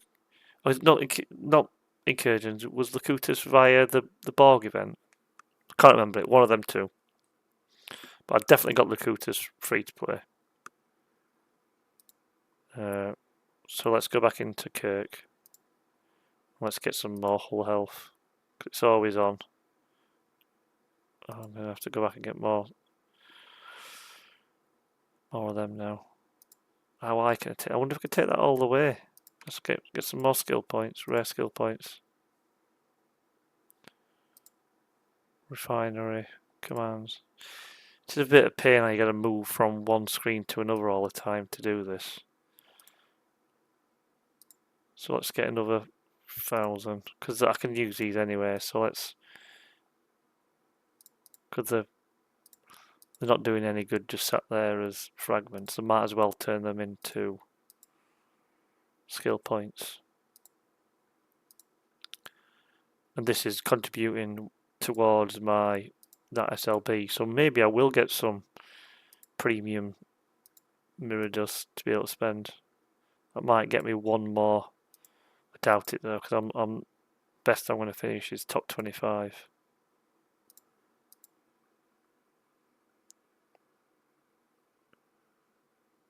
Yeah, Q's trials. Yeah. But the thing is though with the Q's trials, sounds great, but I can just click Lorca's Fist now and kill them. So I'll do that next. I'll show you because I've got my max 45 ready, so I can do them now. So I'll show you like if on my server, my assessment rank, 20th. Look, so Red, who were on the stream earlier, Red now 60 was 59, but these are all like 60 mid 60s. So anyone above me in top 20, these have all got like big G6 ships. So, and even most of these below me, apart from Patuk, actually, it was 59. So we'll show you. I'm hoping to move up to maybe 17th, maybe 16th. After today, once I've done that. But let's get these spent because this is all going to help me until you hit one. You can't. Yeah, true. And then Janeway probably may get me that little bit further. That's true. And I don't know whether Janeway is tied into that trick to always zero them, because maybe like it reduces mitigation so far. But I'm not too sure why mitigation would have any impact if he's zeroing them. I'd have thought that would have just been to do with the crit damage reduction. That's what I thought. the only way to zero the damage. Because if you did mitigation to max, it's only going to get to that 81% or whatever it is. So I can't see how you're ever going to zero shots from use of mitigation. I know DJ said that in his last podcast. So maybe not right. So let's get back to Kirk, skill tree. How far can I take this now? Oh, for the love of God. Okay, a few more things, and that'll get it to 4. And I think it'll max out at 14 to 15. So that's quite a lot of extra hull health I've added there. So I think I've gone for that instead of the shield health from Locutus. Or I think Locutus might have. Maybe Locutus has hull health as well, as always on. Yeah, she did flat damage reduction against them. Okay, so that's what it is then. So she has a flat damage reduction, you use PMC, and you zero out the energy. But you don't zero out weapons if it's got energy and kinetic. I guess you don't zero the kinetics. You could use PMT, could you? Or is it flat damage reduction against energy only? I'll have a look to see what skill you run about in a minute. If it's just a flat damage reduction. Yeah, because they're only level 1 hostiles as well, so I guess PMC will work against them, won't it?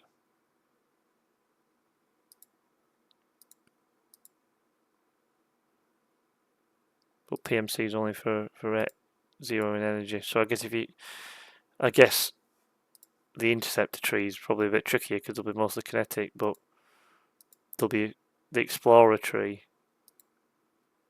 The explorer ones are probably mostly energy, aren't they? So maybe you could max out the energy. The energy ones is the explorer ones.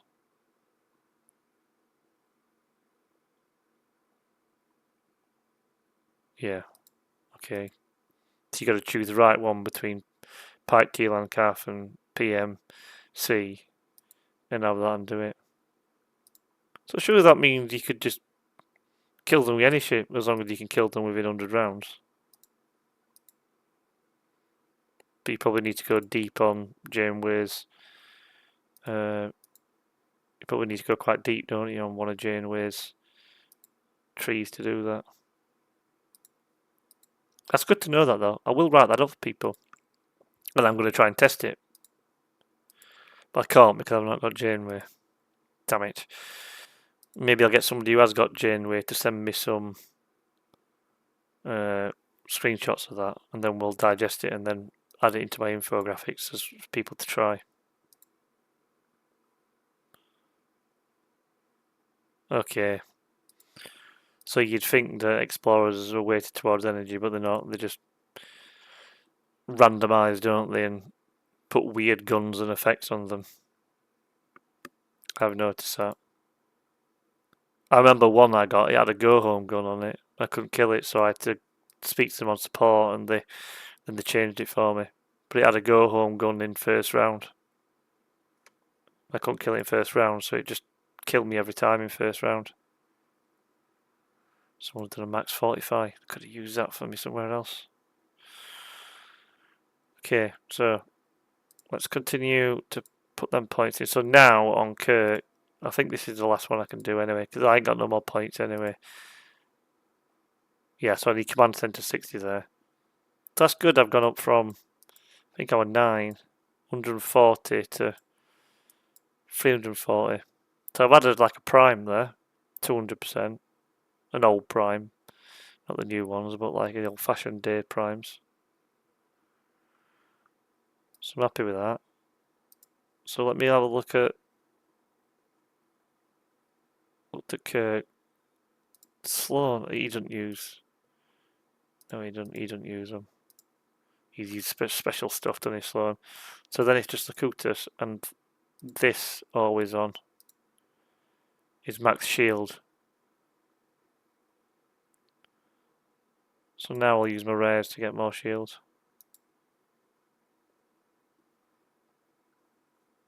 So I'm up to 17th. Let me see out the remainder of them shards. So I bet my ship power's gone up. Yep, 791 million now. So that's added. Let's have a look. See what I were when I last did a kill with one. Ship A. Oh, this is out. A base. Different out of base nowadays, or did they fix that? Let me have a look. If I move out of base to a state 791, let's have a look. No, I dropped. So it went from 791 to 785, so I've lost 6 million. So 785 out of base, and I was 779, so I've gained 6 million power. Better than kicking teeth, all incremental gains. It's just because I've got more shield and power, but probably be able to get a little bit more if we finish off them always ons for Locutus. Well, maybe I can't here. I can only get. There we go. I'll spend all my skill points, so. So let's go back to Locutus, and I think I'll be able to do one more. Yeah. Okay. So as I get more skill points, rare skill points, there. So we're almost at 14th now in that event. That's not bad, given I've not spent any experience, and I burnt all that experience and won the last event. So I came first in the event last time because I stacked up all my experience. I max leveled Lorca, Locutus, and 7. I just kind of maxed them all the way through from like level 1. So I won the event last time. I think I got like 180 million or something ridiculous like that. But now I'm 14th. Which, with a fair win, might get me 120 then. Will that give me a new research? I don't think it will. It's not a lot, that, is it? 120 of them. Let's have a look. 120. So this is my next one. No.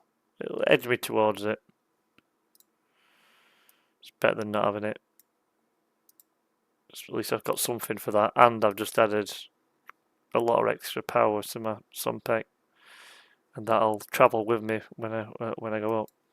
Okay, so what I'm going to do is, we'll do... So, matters, you won't have seen me do this previously. So obviously if you've got Janeway, you can do that little trick that you mentioned, which needs a bit of researching and writing up from somebody who's got Janeway, because I'd like to add that into my infographics as a thing to do. I'm not a big believer in restricting information. I think it'd be good to try and put it all in one place in a nice, neat way, so more people can see it and more people can play the game easier and better and quicker and faster, and make better decisions on what officers to work towards, which researchers to work towards.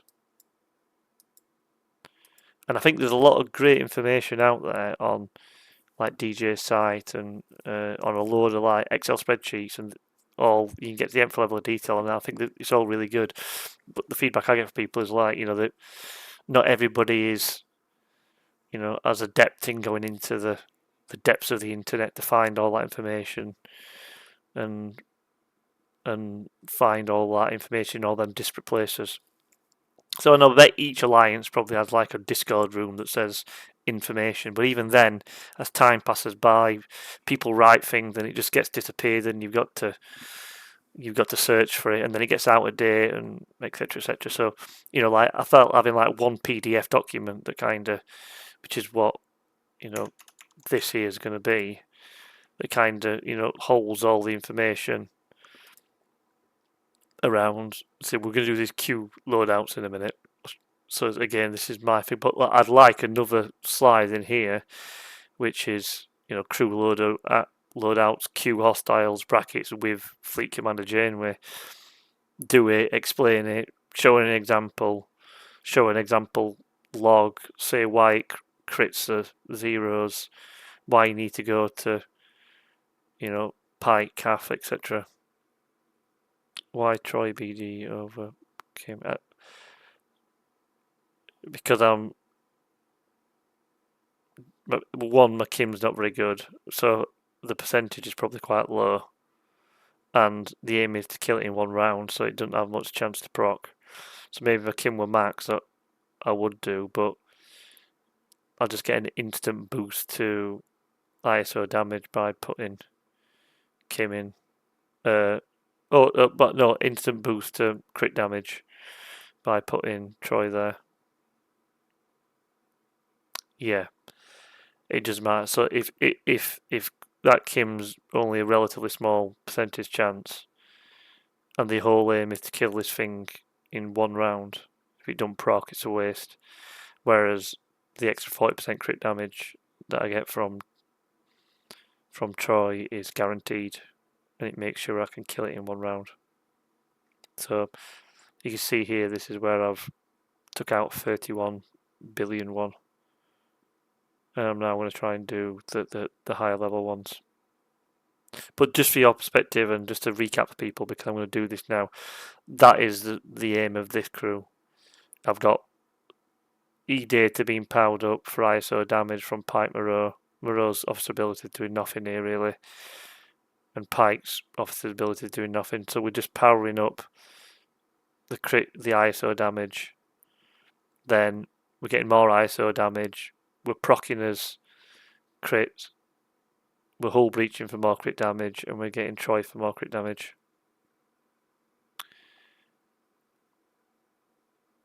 Yeah, yes, you're right. Assuming that Kim crits, Kim procs. So if you like I've got Torres maxed. Maybe it's maxed. Yeah, I think it's maxed. Sure it is. So I'm almost definitely getting hull breach. Now, if I could almost definitely get morale and apply that to Admiral Kirk's morale boost, crit damage extra, and it's higher than what this is. In fact, let's have a look. It's a good point. But I can't do that. But I will add a note onto that actually to say that if your Kim is relatively higher leveled and guaranteed to proc, then it's a choice between that. So let me have a quick look. So Kirk's, and you're saying if got morale, get crit damage, yeah, clearly, yeah, 80-90%. And once that's maxed, it's what, 150%.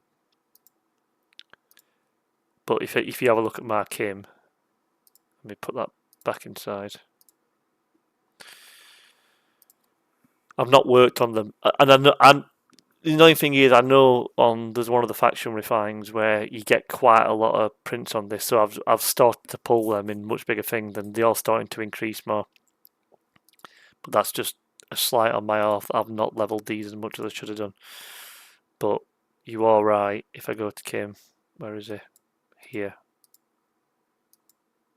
See, I've got 30% chance. So I got 30% chance of having a really good crit damage effect, or I'd just get the extra. In fact, let me put that crew on now. This one. Or a 100% chance. Oh, well, that's not the crew I had. Torres. Below deck. Let me put her in. Not pick Bev. Regular Bev. NT Troy there. Or a 100% chance of getting 45%. Yeah. I'd use Troy, yeah. You agree with me then? Cool. Because I've got a 100% chance of getting that, whereas I've got a 30% chance of getting the other one. But once that gets up to, see, even that's 60%. Not great, but I bet that when she's maxed, that'll be 80%, won't it?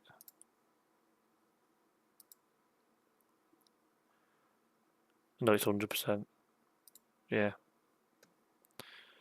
So I'm not far off getting air maxed. Not far off, am I? So I'm not too far from getting Torres maxed, but miles away from Kim. So yeah, so it's a good point though. I'll make a note of that actually. That if Kim maxed and you're using FC Kirk, then that is a better swap in for Troy because it's an increased. Anyway, I ain't got that, and not everybody's got their max, so great to have a max, but I don't think everybody's always gonna have a max. It's quite a high level thing, particularly some of the mid 50s or mid to high level 50s. So this is the crew I've got for that. So I'm going to stick that outside. I'm going to get out that shape. I'm going to turn that into my Cerrito. Yeah, make sure I've got two of them for some reason, but I don't know why I've got two Cerritos. It must be an event or something. Take that back. Okay, so I need to do my cloak, and then I'm going to use ST Locutus. So we'll have a look at what I got up to on the interceptor. I'm doing interceptors. So yeah, I failed because I had like a very little health left. So this one's now 40 billion. You got any special ability? Not really. I'm intrigued as well. Oh, does it? Yeah, you'd have to scan it, wouldn't you, once it's actually there to see where it's doing kinetic or energy. Don't tell you in here, does it, if it's doing kinetic or energy? You'll have to actually scan it, just for that trick that you mentioned. So first of all I'm going to do is, I'm going to do a max 45, because it gets me the extra shots. Yeah, max 4, just hang up. Before I do that, make sure I've got the right crew on this. Yeah. Oh, it's just a waste. So we'll max 4 that. Confirm. We'll Cerrito boost. Confirm. So we must now remember to cloak, and then we'll do the thing. So now we'll start the 40 billion hostile. Retry. Locate. Head there. And I want to do this as fast as I can because you get maximum points. Locate. So we'll head that towards the hostile there. Cloak it. Confirm. Now I want to wait till I'm right close to this because if it works, I might be able to get 2 kills in. Then we'll. What's happening? Why is that button not working? We've got a bug.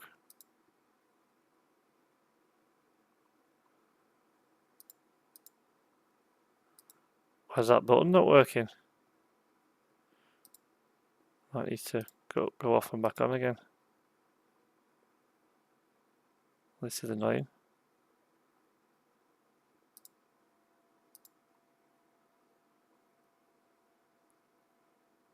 Why is the Locker's fist button not working?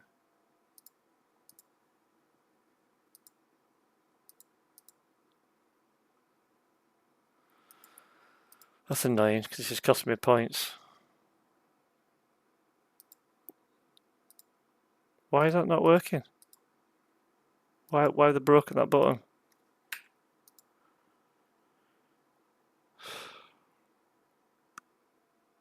Hang on.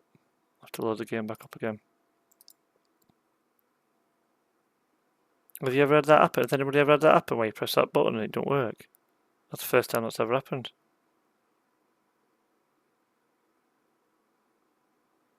I don't know why that button's not working.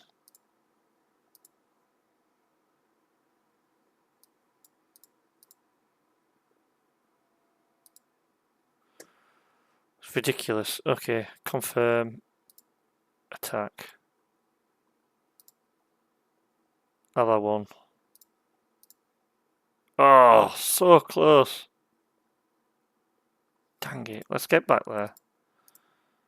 No. Didn't kill it.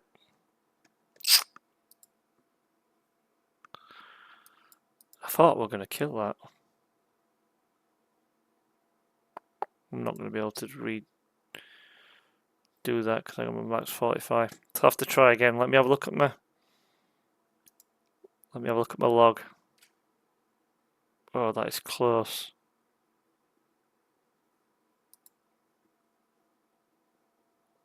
So what level damage did I do? So did I get all crits? I got all my crits.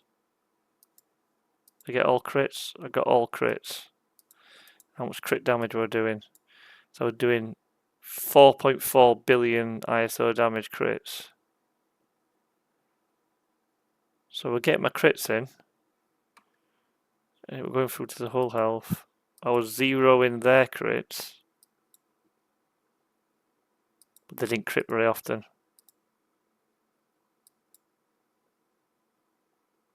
Thought it didn't crit at all then, look.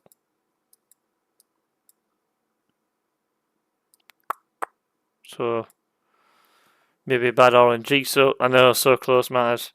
But you can see there that like obviously I'm zeroing their crits, look, given my new thing, look, so Deagle 0. So when they critted, it didn't do any damage. But it didn't crit very often. Did I get Hull Breach? Yeah, so I did Hull Breach.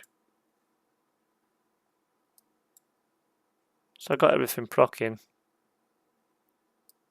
Got the extra shots. You did proc. So I got I crit every single time. I was still doing my 4.4 billion, 4.5 billion damage shots. So maybe next time I just need a better roll of the dice. And I need them to do more crits. And I'll maybe complete it. That's close, that though, isn't it? Really close. Oh. I gave that everything. I don't think there's anything else I can give there. I gave it max 45, Cerrito, Cloak, and Lorca's Face. Yeah, that's everything. Alright, well, close. Not bad for 40 billion though. Not bad. We aren't doing the old zeroing out with PMC and Janeway. Yeah, maybe exocomps.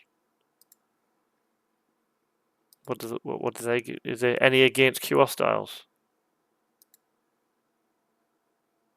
So get a bit of extra damage. Maybe if I did a 200% Explorer damage, 80% Explorer damage.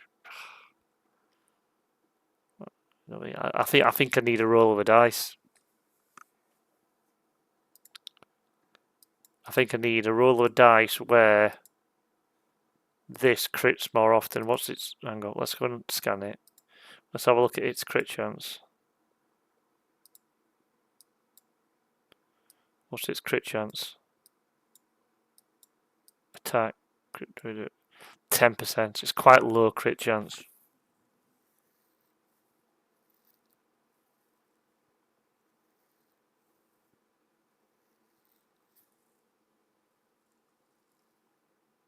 Okay, well that's good to know as well, Matters. I'm gonna have a look. I'm gonna put some of them tips you put in here, mate, into that infographics because you've been brilliant tonight, mate, on some of this information. So if you're based in Vurox, it'll automatically just then, I guess, appear in the middle. You can port next to it, and the bonus points based on how much hull you've got left. So I'm not going to get masses of bonus points on this particular one, am I? Because I'm just killing it. But still, I'll get the points for actually killing it, which will be good. If I kill it quick, Red will be happy because I've not gone past him in the assessment rank. So I reckon if I kill that though, I may be moving up to like 16th, something like that. I don't know what I'll get for that. Maybe 18th, 17th. So that's really good. That's a really good tip. That. I'm going to put that on my. I don't know if this chat disappears, so I'm going to. Oh, no, it doesn't. I'll be able to watch that chat again because it'll come with a video when I watch it, so that's fine. I can pick up that that video on that. 10:30. Okay. Alright, we'll have to leave that for now because I can't hang around 51 minutes for another max 45. And I'll never do it with a regular 45. So that's not going to work. Close though. Really close. It's doable, isn't it? I mean, if it gives me a 50 billion next, I'm not going to be able to do that. I can't see me going much higher than that without getting my G5 Epic. I'm going to need a G5 Epic, aren't I, for that? So once I've killed this one, I think what I might do on them is start working on battleships and explorers and try and see if there's a route up that gets me above 440 million or whatever I end up on them ones. And then obviously I'll be doing this with my G5 Epic, and I would hope that I'll just smash through them because I should be able to do some brutal damage once I've got that G5 Epic. Looking forward to doing that. What are these I've got here? Oh, they're the Fatu Crays, aren't they? So how much did I get them for that 10 minutes? Look at that, 82 million just a scrap. So add these on as well. Oh my god. 82, 92, 98, nearly 100 million of scrap from 10 minutes. I think I'll have that scrap forever. Okay, alright, let me go home. So there is one more thing I did want to cover today. I know we've been going on a while, but we've still got some viewers, so I will go on because I was going to take this through to about midnight my time. So I wanted to do a Trell D run in mirror space. So my mirror entry. So let me go here. So for me, with this ship, I have two choices. I can either go to Velata or Beta Penth. And I think Velata is just gonna maybe kill me too quick in the time that I've got, but I don't know now.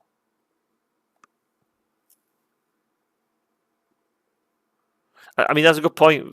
Sorry, just going back to what Matt has brought in there, is that if they continue to spawn in the middle of Vurox, that zone, then once I've got Lorca's Fist on, I can kill one, kill one, kill one, kill one. I'll be able to kill loads in one go because I'm not warping between them. So before, when I got free, because it kept making me jump to different zones, when I'm doing like the battleship ones, I'll probably be able to go quite quick and make best use of that Lorca's Fist, which is only an 8-hour. Everyone said you can only do one a day, but you can't, can you? You can do at least 2 during the daytime and 3 if you time it right. So anyway, so we did show last time when we went to go back here when we did Trell A. Where did we go? Inori. When I was grinding Trell A. Open up my thing. That using a loot crew, I got about 700k, of which about 400k were in cargo, 300k were in chests. So I got about 700k Trell A from one run using loot crew. And then when I swapped over to the speed crew, I got about 400k in cargo, which is about the same. And the reason that is, I've said this before, is because I get less per kill, but can kill more because I'm going faster. So I got about the same cargo, then I got 100k extra in terms of the chest. So you end up getting about 800k from a speed crew. So the conclusion was that for this, for Trellium A, you're better using a loot crew because for every one you kill, you get a chest. And I kind of wrote that up.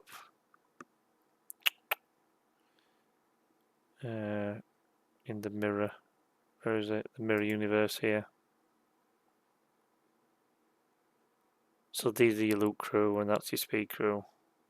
And the reason, again, you could put Una there, but you just need to make sure you survive the full time that you're actually in there. So E-Day just makes you kill a little bit, makes you a bit stronger because of the ISO damage. But you could put Una there if you're definitely not going to die because it's faster. So what I wanted to do now, we're actually go to Trel D and see if the same principle applies. But there's a few more variables here. It's like, do I do it in Velata? Will I die too fast? Or do I do it in Penth where I'll survive? Do I use my loot crew or do I use my speed crew?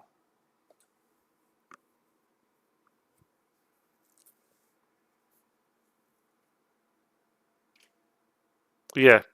So my hypothesis is loot crew in the zone that I'm going to survive. Sorry, not loot crew. Speed crew in the zone that I'm going to survive for the full amount of time. So if I use a speed crew and go here and die after 10 minutes, it's not going to be as good as taking my speed crew here and lasting the full 20 odd minutes because I'm instantly halving what I'm getting because I'm getting less chess. And I don't see how using my hostile crew in this zone is going to make up, the extra per hostile I get probably ain't going to make up for.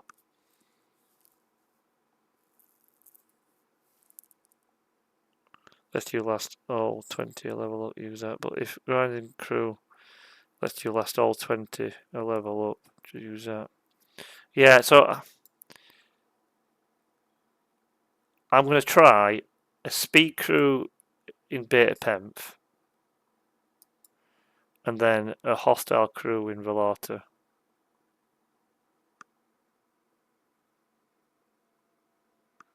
And then compare them. Now what I don't want to do is make my speed, because there's a school of thought say, well, let's go in here, use my speed crew, and then near the end pop into Velata and then kill one. But I don't want to do that and die because then I'll lose all my loot. So that's a really bad idea. No, not from PP to Velata, but definitely from Velata to Garrus. What's that, sorry?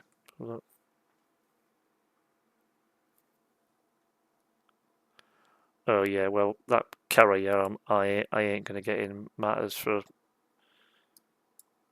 Well, I don't know. I mean, what level are? I'm assuming that the hostile levels in there are really high in that carrier. Probably not going to be able to kill anything in there if they're like level 65, level 66. So let's just try a speed crew and we'll try the lower zone. And I might need to do this over a few nights because it's a pretty boring grind. So I'm probably not going to have time now to do 2 grinds. But I could do 1 now with a speed crew. And I'm going to have a look to see how much that gets me and see if it's reasonable. So I'm going to keep E-Data on a Una. It's way bigger than the one between, but yes, almost, yeah, much harder to kill. I don't think until I've got my G5 Epic, I'm going to trouble that zone. I think it'll just kill me too quick and I'll die. But hopefully pretty soon, once I've got my G5 Epic, I will be able to do that. I don't know why I've got them. So let me change that below deck up a bit.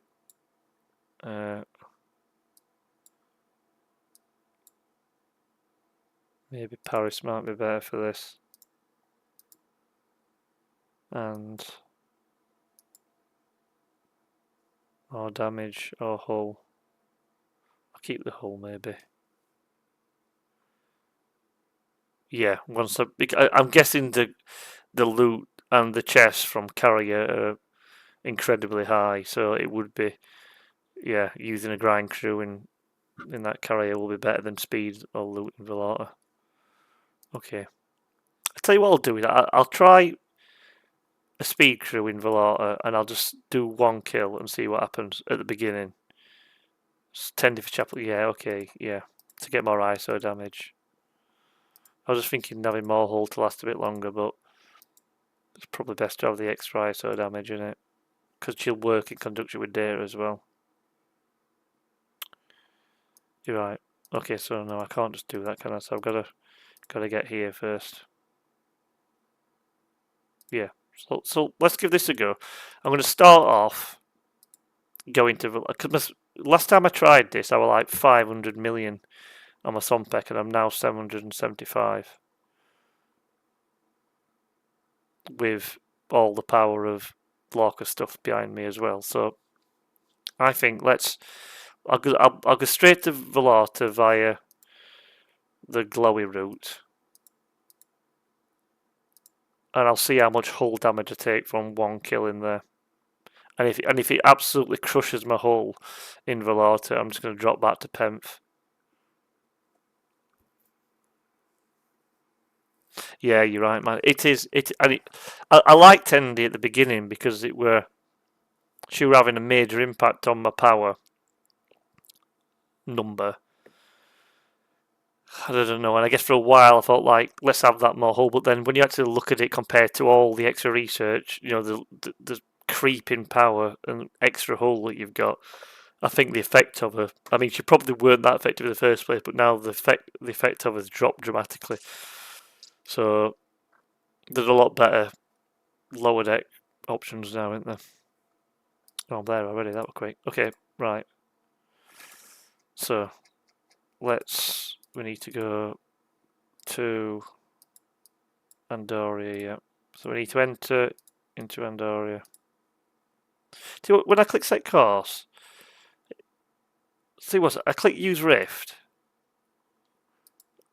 Let's see if this works, because normally it gets me here and says you need to be in a circle to get Rift. I've got to press a load of clicks. I don't know whether this is bugged or what. Let's see if it still does it or whether they fixed it. So it goes here, and I'm hoping it just take me there. And they said your ship must be within the Rift to use it. Click confirm, then I've got to click on it, then I've got to use Rift. They're bugged. If you're near the edge, it won't. But I'm right in the middle. So now I click use Rift and use Rift. So I've got like 4 clicks to use the Rift. Right, I should probably kill one of these quickly so I can get my speed up. I should have done that before I entered, but it's fine. So how long have I got? 27 minutes. I'm definitely only doing one of this. So again, so I'll use this Rift. I click it, go to it. Yeah, so it says click use Rift. And before it used to fly to it and just use it. Now it goes to the middle and it says your ship must be within the Rift. I click confirm. I'm in the Rift. So then I've got to click it again. Click use Rift. And click use Rift. Yeah, so I think you're right. Maybe I just need to now just click into it. So I'll just do this. No, but then there's no, yeah, to do that. So we're here, we go into Alitera, Hoven, and then Beta Pimps. Oh, the jumps, isn't it? Let's see if this works fine now. Yeah. And does it automatically take you to the new zone? No. Oh yeah, it does. Okay, that's good. And then we're not Kronos. Is that right? We need to go to Hooven, Penf, and then Velarta.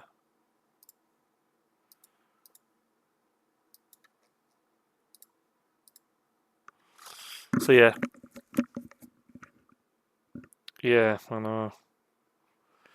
So yeah, so like before, for a little while, you'd clicked on it, say use Rift, it'd fly to it and just use it. And now I've got to find a spot there I can actually click in it and then use it when I'm already in there.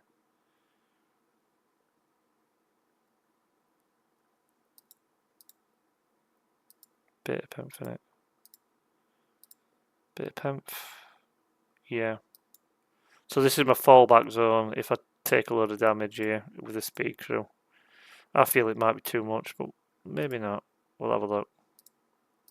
Because I have to remember I've got to grind for, it's going to be what, 25 minutes. So let's try Velata. Let's try it. But I need to click use riff, then go to Galaxy and click the next system. As soon as the view system lights up, click it. Yeah, it's just a pain in it. I wish you could just. How much is this? I've got loads of these, so it's worth a go. Even if I die, I can come back. But I doubt I'll blow up on one. Right, so let's give it a go. Let's try it on one of these first. 3.7. They are quite strong. Let's have a look. Well, I've definitely killed one. How much hull loss am I having? Ooh, not much.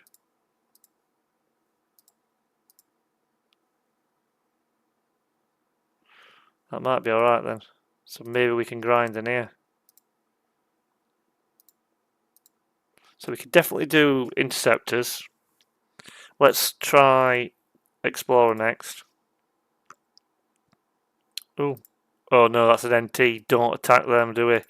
Do not attack the NTs. That will send me home. So let's see how much damage this does. An Explorer. Well, so Explorers are okay. So the question is, will a battleship take too much off me?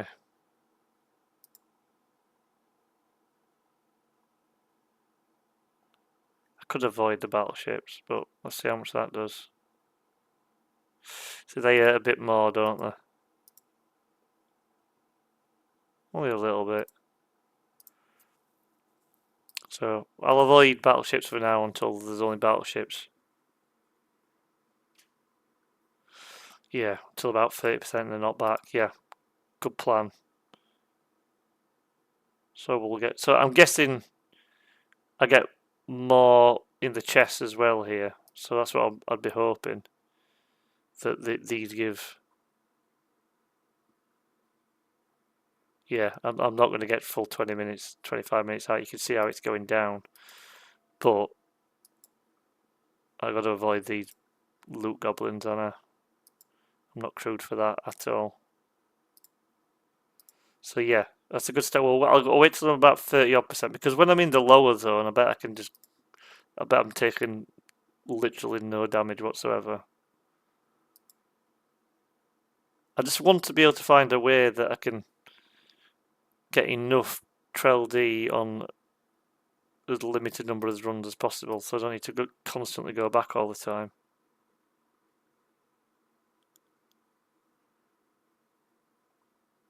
Yeah, okay. I'm glad that they changed them NTs to traders, so at least you know you can just avoid the trade. They used to be explorers, which was really bad, so you had to like zoom in all the time. So these things, they will kill me. Or the interceptors. Yeah, but it was just a pain, weren't it?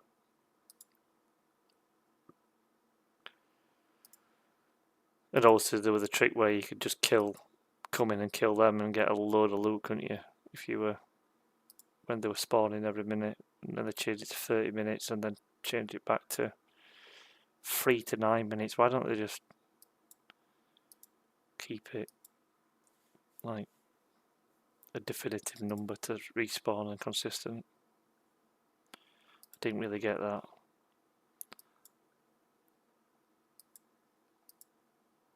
So yeah, so like I said, like I've on Trell A, I'm absolutely loaded on that for like maybe 10 days of max refines. But on Trell D, I'm totally out. And I've been putting off getting more Trell D because I wanted to do this on a stream. So what are we up to here? How much have I got in here? 20k Trell D. I don't really know what's good or bad in terms of the amount of Trell D, but I'm guessing I'm going to get more in my chest than that's the whole point of the speed crew, really. But that's not too bad, is it, in terms of the amount of damage I'm taking? It's not like it's wiping me out really quickly. But I'd nowhere near be able to get the full 25 minutes done. I'm definitely going to have to avoid. The trouble is I'm going to end up with battleships only, yeah. Because this is what happens, and then they'll start doing quite a lot of damage, and then I'll have to drop down quicker. But it's still fine. I bet the amount I'm getting from these is worth it.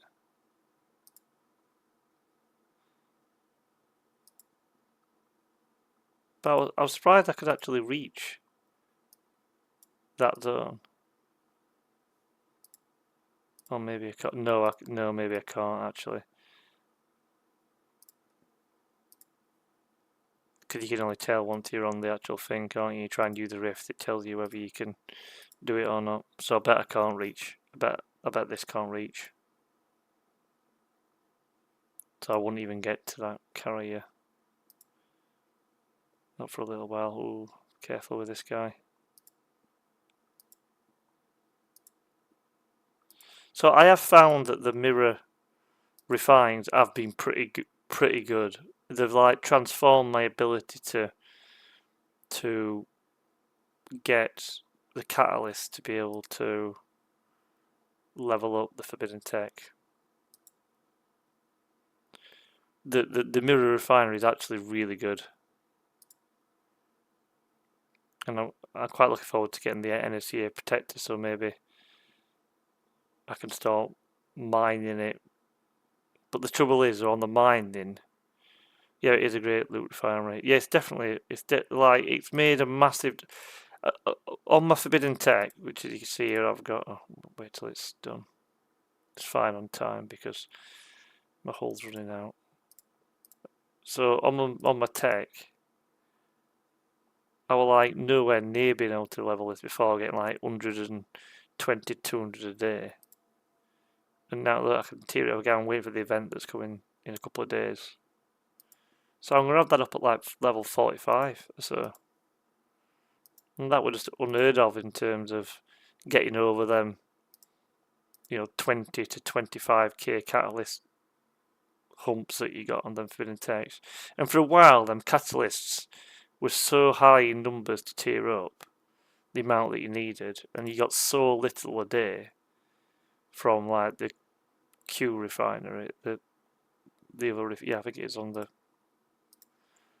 finger refinery. Which one is it?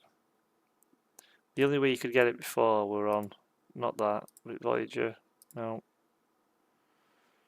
Forbidden tech, weren't it? These tier up catalysts. See, I'll do it now, look, because I've got enough. So you get 216, so you get like 216 a day, and that was pretty much it. And at some point you need like 30k, and obviously the efficiencies has took down that tier up now from 30k to like 20 odd k or 22k because of all the efficiencies which I've spent on Lorca and other ones. And obviously there's quite a lot of research now to be able to reduce that. Not a lot, but there's quite a bit worth doing. The rare hostile ones. Oh, my phone's died. So I was using my phone to check chat, so unfortunately matters, that's just died on me, so you asked a question about the rare hostile, I'm not going to be able to check chat now, that's a bit annoying. Might have the odd zoom back. Let me go to here and go to Twitch and here, back to Twitch thing, just so I could flip back to the chat now and again. See what's chat. Okay, yeah. The rare hostile from the tournament. All right, the rare hostile forbidden. Oh, that's horrible, isn't it? The rare hostile forbidden text. Let's have a look.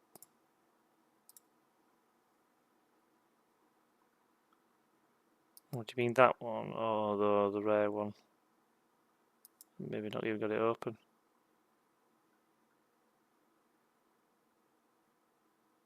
I'll have a look into that after. I went for this one just because critical damage against players when cloaked, 320%, and Klingon chip, which I use, damage against players, 950%. So again, when I tell you, I kind of do things that's specifically focused for. Yeah, I do everything I can that's focused for PvP, really. So I set up ready to kill in PvP. But you're alright, when I'm doing this, I should probably put on the hostile killing one. Right, I'm going to drop down now. Because otherwise I'm going to die. See, doing that again. Rift.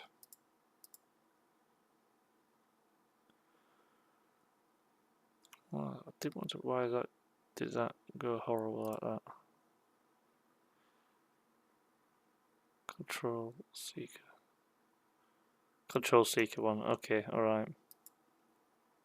Yeah, okay, them ones. I don't know why I've never really gone for them. I guess I should do, really. Right, so let me see how much damage these do for me. I'm hoping not much because I've still got quite a lot of time left. Well, I'm only 40 minutes.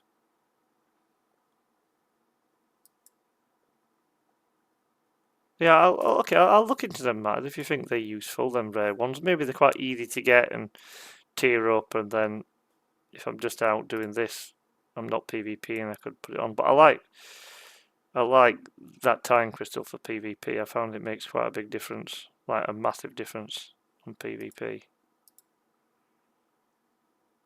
Because of the increase in base damage and then the cloaked 350% extra crit damage.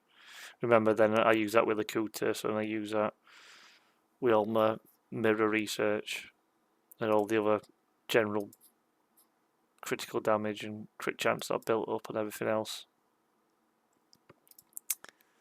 So that's my build really in PvP, is just to blow people up really quickly. And it's worked really good on G5 Rare, and G5 Rare hitting up to 1.5, 1.6 billion G5 epics. But whether that'll work in higher level tiered G5 epics and G6 land, I'm not sure, because I think the dynamics of PvP changes.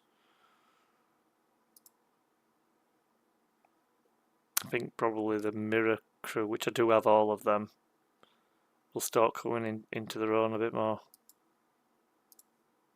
Right now I can kind of smash through that apex barrier. Because if you like Ops 59, Ops 60, Ops 61, you're not a big enough whale that's kind of maxed or got really high tier versions of them mirror officers. So, you're fighting against people with basic early versions of them, which just doesn't stack up really against like the crit damage and ISO damage that I do. But if I come up against, I'll show you my power destroyed. I'm 14th on power destroyed. So again, like most of these people up here, all these top 10 are all mid 60s, high 60s. So if I come up against a road or I do a lot of testing with No Mercy. But he's moved up, he's now 63, so he's one of the lower ops ones that's in here, but Tick's really strong, his research is excellent. So, and they have the officers really well tiered, it becomes really hard for me to kill them when I'm rocking a G5 rare and they've got like a level 60 G5 epic, or pull out the G5 uncommon or the G5 rare now and again. But as you can see, from a power destroyed, I am 14th. Still quite high up for my ops level. And, you just got to live with the fact that when somebody's mid-60s and rocking ships that big with the extra research in G6 land, you're gonna die.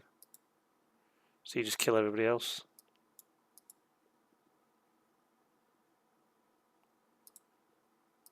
But what I do is not everybody's got best ships out there. So what I do find is that even them top 10 in, like, so let's say territory capture, which doesn't happen very often, but it has done. We've had some really busy territory capture times where it's, had some really fun times on it, and although at the moment it is all about slamming numbers into the zone early and locking it up, which I know a lot of people are not happy about. But when it's not always that, you do get to do some killing. People don't, unless you're a stayer who's a level 17, they've got multiple unstoppable ships. You find that you can kind of even pick off mid-60s, like tier 2, tier 3 ships, and go around and kill them because they've not got the best crews on them, and they've not focused all their effort into them particular ships. So they bring them with, say, a speed crew on, or a secondary PvP crew, and you can cloak and you sneak in and kill them and pick up 1.5, 1.6, 1.7, 1.8 billion power destroyed. I know you don't get all that power destroyed. It's based off the original base power. How are we doing? 8 minutes, so this is working okay. This is going to end up about alright, isn't it? So about 3/4 hull in Volata, and then drop down to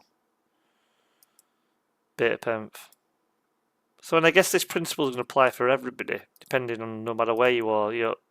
Speed crew, push the boundaries, use a speed crew 1 up, and then if you think you're going to run out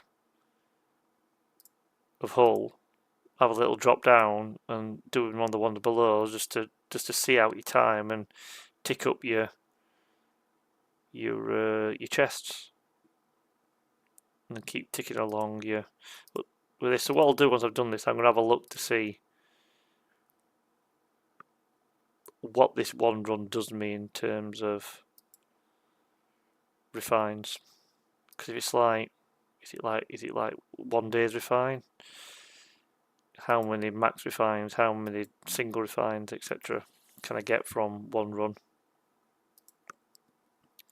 But I guess if they put on an event, the trouble is with them events, if I remember correctly, you score best by getting Trell A, because you can get, like I mentioned before, about 1 million of it in a run, and I'm not too sure you can get enough Trell D to make up for that with the points differential. I'm just going to check chat again, see what I'm saying out.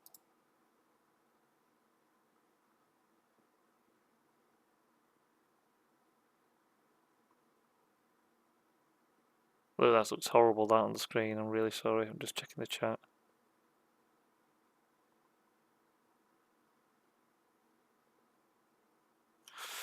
Yeah, the TC's great. Like, we've had some really good close battles as well. When people can kind of break down the walls and get in and kill enough ships to then other ships can get in, then we've had some really close battles where it's like been 100, 200, 300 points to difference to win. And what I would say about TC as well, I think people give up too soon. I've seen occasions where, like, people are a few thousand points down. We've kind of spoke on Discord to say, look, change your tactics, go here, or send the whales here, or send the Rialtas here to slow this person up, or go and send these high-level dolphins to go and control these capture nodes. And all of a sudden you can turn that round. You have particularly if you do that towards the bonus time at the right at the end. So I've seen quite close battles, and people have just given up. But I mean, like our consortium and our server do tend to win most now, apart from because we've got probably the bigger numbers, and it's quite well organised to the point where we can just lock zones out before it even starts. And all fair in love and war, because it's as much a political game as it is a combat game, in terms of some of the social aspects of the game, in terms of working together with allies, and how do you defeat your enemies. There's more ways to defeat your enemies than using a big hammer or a big ship. But if it does end up long term with 0 TC battles, then I get the point that we need to think, well, could you do something slightly different? I need to be careful I don't die here. Could we do something slightly different, just to change it up a bit? But then also, then the other side will want to change it to the point where it's back in their favour again. And on the other side is the biggest alliance, with the biggest, strongest ships. So if you start pivoting to like 1v1 or something like that, then there's only battleships left. Then becomes increasingly more difficult, doesn't it, then for those who are 1v1. So it's that balance between keeping everybody happy, really, and no one wants the same thing all the time. Some people are happy to keep control of, because we're controlling the map, and we've got the zones that we want. Whereas some people went, I just want to do more PvP, so can we please change it up a bit? So like, I actually thought about what one of the streamers said before, is like getting on representatives from like all the different alliances on our server, and having that chat and debate with them. And we do it on Discord a bit, but it gets a bit heated and emotional. It could be quite fun to do it on a stream, really.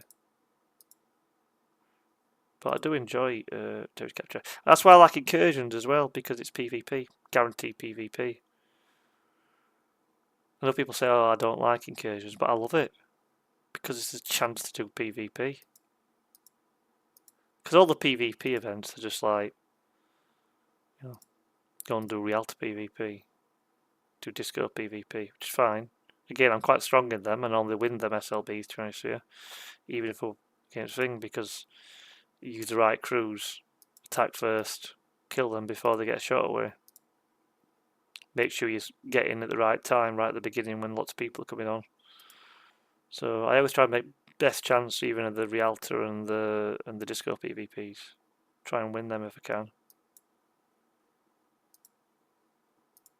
But incursions, yeah. Someone's getting raided, you've all got to go and defend him. PvP.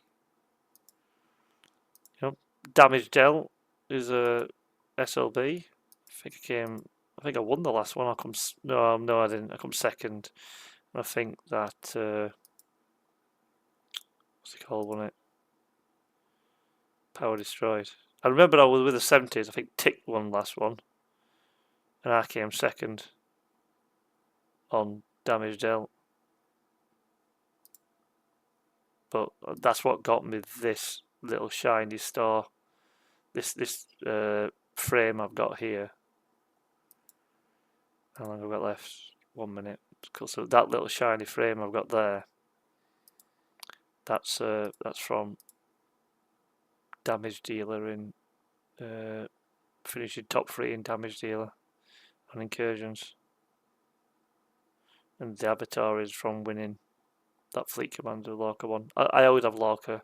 I had the other epic Lorca that I won the original Lorca SLB ages ago when Lorca first came out.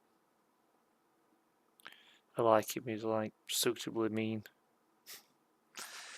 He's like a bit of a Sith of the Star Trek world. How am I doing? Don't want to die. Still doing okay. So what are we up to? 71. I'm not going to count the Trelay because that's just pointless.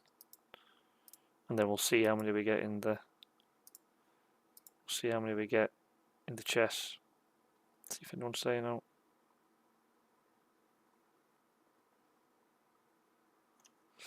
Yeah. So like mining for Trell A or Trell D, I think once you get Selkie, I've heard it works. I've not done it myself because obviously I've not got it, but I looked at the mining rates, and I think even a really high level Nova is just not cutting it. But it seems to me that once you get like the G6 miner, then this whole grind might go away, and you'd be best sticking this on the mines as long as you've got reasonable mining efficiencies. But I don't even know if you need that actually. I think just the base. I'll send that back. I think even just the base mining rate of the Selkie is like enough to make it quite efficient to use your entry tokens just to go and mine. So we've got how much? 72.8k. We'll call it 73k. So speed crew.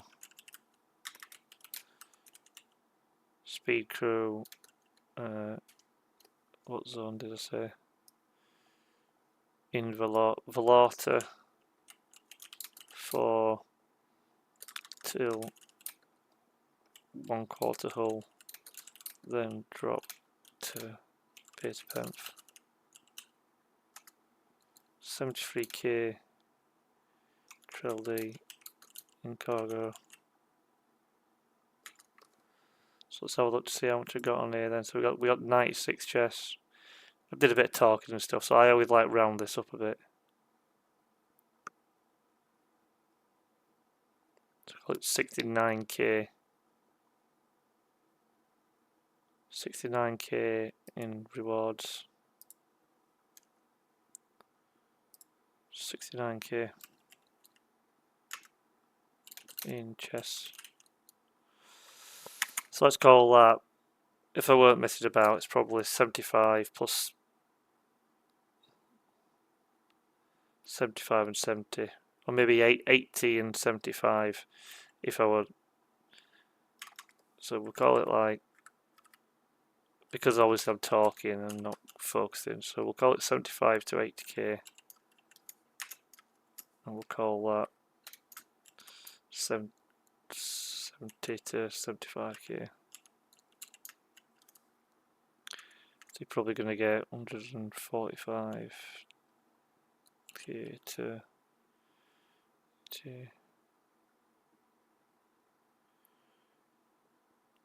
well, why can't I do this? 80, 155k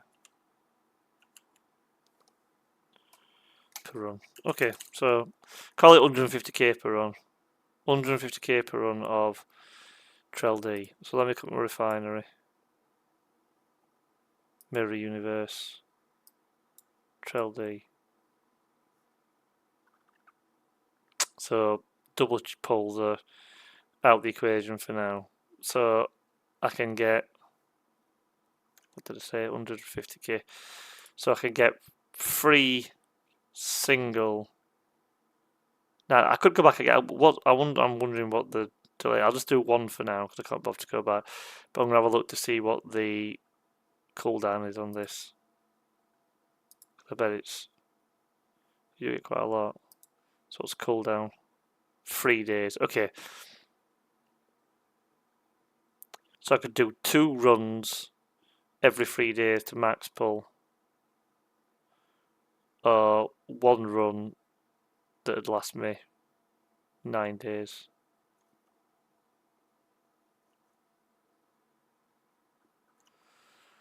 So right now, without the protector and the miner and my G6 miner, that would be the way to do it. But I guess once I've got the protector, I'll be able to swap to mining, and when I've got G6, I'll be able to swap to mining. So look now, when I go to Trell D, so I've got, so look, 3 fans, quite a lot. So I'll get these. I'll tick them along. I'm not bothered about that. Get double that. What do I get? See, 1,000. Look. So 1,230 plus a 200 and odd. So now I've had like 1,500 today just from that, and I'll go do my faction. So these crew exchanges. not overly concerned about it, but what else can I do? Oh yeah, just exchanges.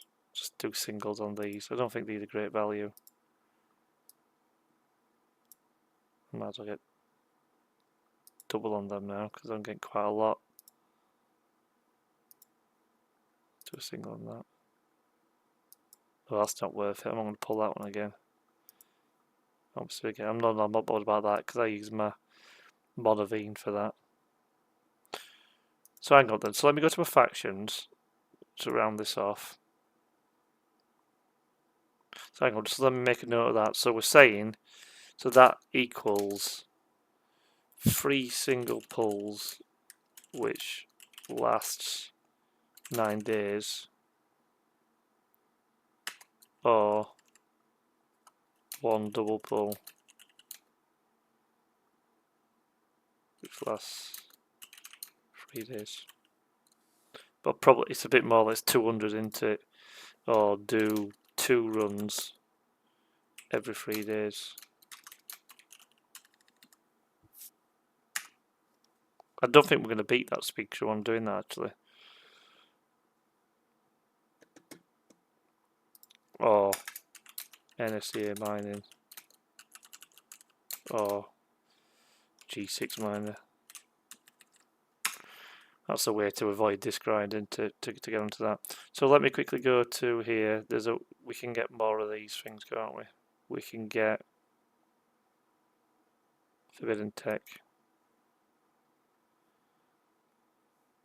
I normally just do a signal, but that's going up quite high, so I might do a double on that. 860, wow. That's a good pull. So that's 2,300 catalysts, 2,350 odd catalysts. Do I have another one I can do somewhere? No, I'm not going to pull all these right now. I'll come back to them. So there we go. So because of that mirror universe now, my daily income, what would have been 200 and odd catalysts, as today I've done like 2,300 in one day. So I can now definitely upgrade that though, and more. So I'll be on my way to my next tier as well for that particular one. And then obviously, like I said, I'll investigate these things. What's active venom?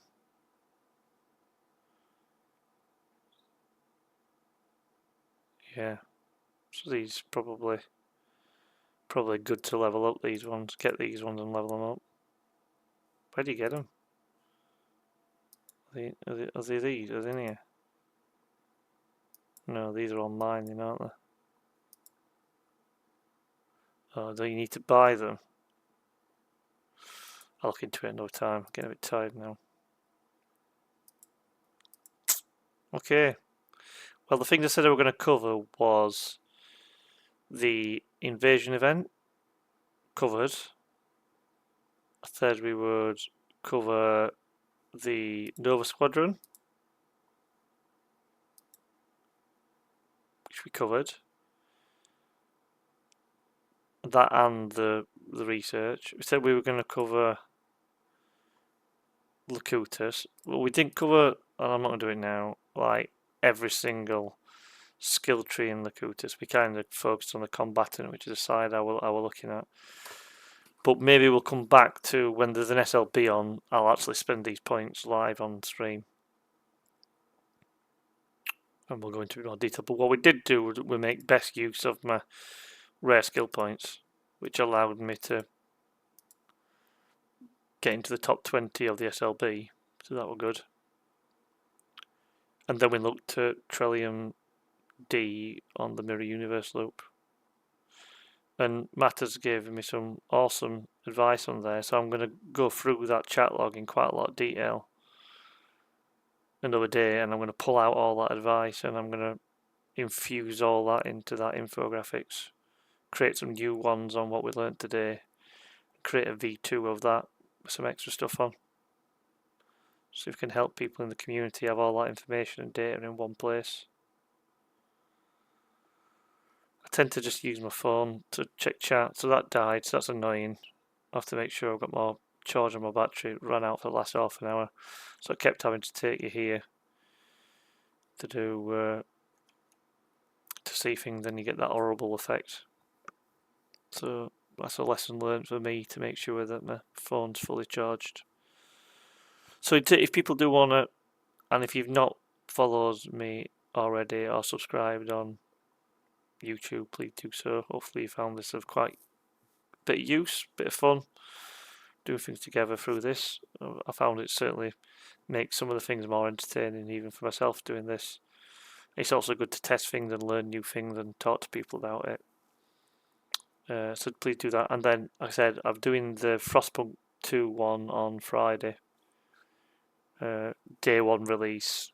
That's how. So I'm going to play through on that, and you'll be able to come into the council and make horrible decisions and make me die horribly, I guess, in the civilization that I build. So I played the original Frostpunk and I just enjoyed it. It's first one I died horribly. Second one I almost completed it but died horribly at the end. So I'm wondering whether I can pick it up again and see what this one's like. So just a bit of a change in tact on Friday to have a go on that, and then on Sunday PvP. So we'll take some of them ideas and thoughts that mattered you wrote on there, and I'm going to test some of them around that. The most of the testing is going to be like G5 rare versus G5 rare and G5 rare versus G5 epic, because that's kind of where I am. So it's probably going to be more valuable for people in the mid 50s to early 60s. But what I will do is kind of talk through other crews about what I did use when I had my my other ships along the line. So when I was using my Vulture, when I was using my Saladin before that, etc. But the trouble is now, it's like the game's changed so much, I don't know whether my advice for people with Saladins is going to be appropriate or not. I mean, we could test, but like I've got research of a G5 rare, so it's not the same, do you know what I mean, as compared to what research of somebody actually at that ops level would be. There's loads of streamers that are kind of start scratch and going through. So I like being in this sort of range and giving advice.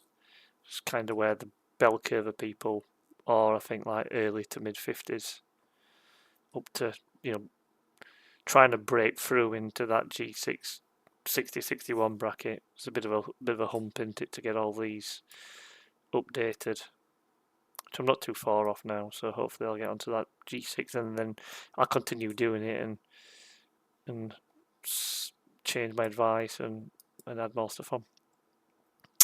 So yeah, so I think I've covered everything I wanted to do today. Hopefully people have found it useful, and might see you on Friday on the one that I do there, and then again, definitely if you're just interested in my Star Trek one, then yeah, I'll be back on again on Sunday night, and I'll be well prepared with some volunteers to do some PvP testing, and we'll see what wins, what loses. We'll look at the logs. We'll theory craft as to why things should and shouldn't work. Investigate why things may or may not be working. I'll have Spock's, where you can put the battle logs into Spock's Club, so we can delve into that a little bit. We can just do some analysis and see if we can get some conclusion, and then we can write up all the PvP stuff into the infographics and hopefully help people out. Right, I'm going to leave it at that. Hopefully people found it useful, and this will be up. It'll be on Twitch for 7 days, but I'll also be putting it onto YouTube as well, in case there's any bits on here that you found useful that you want to go back and look at. Okay, cheers all. Have a good night and a good evening. Cheers.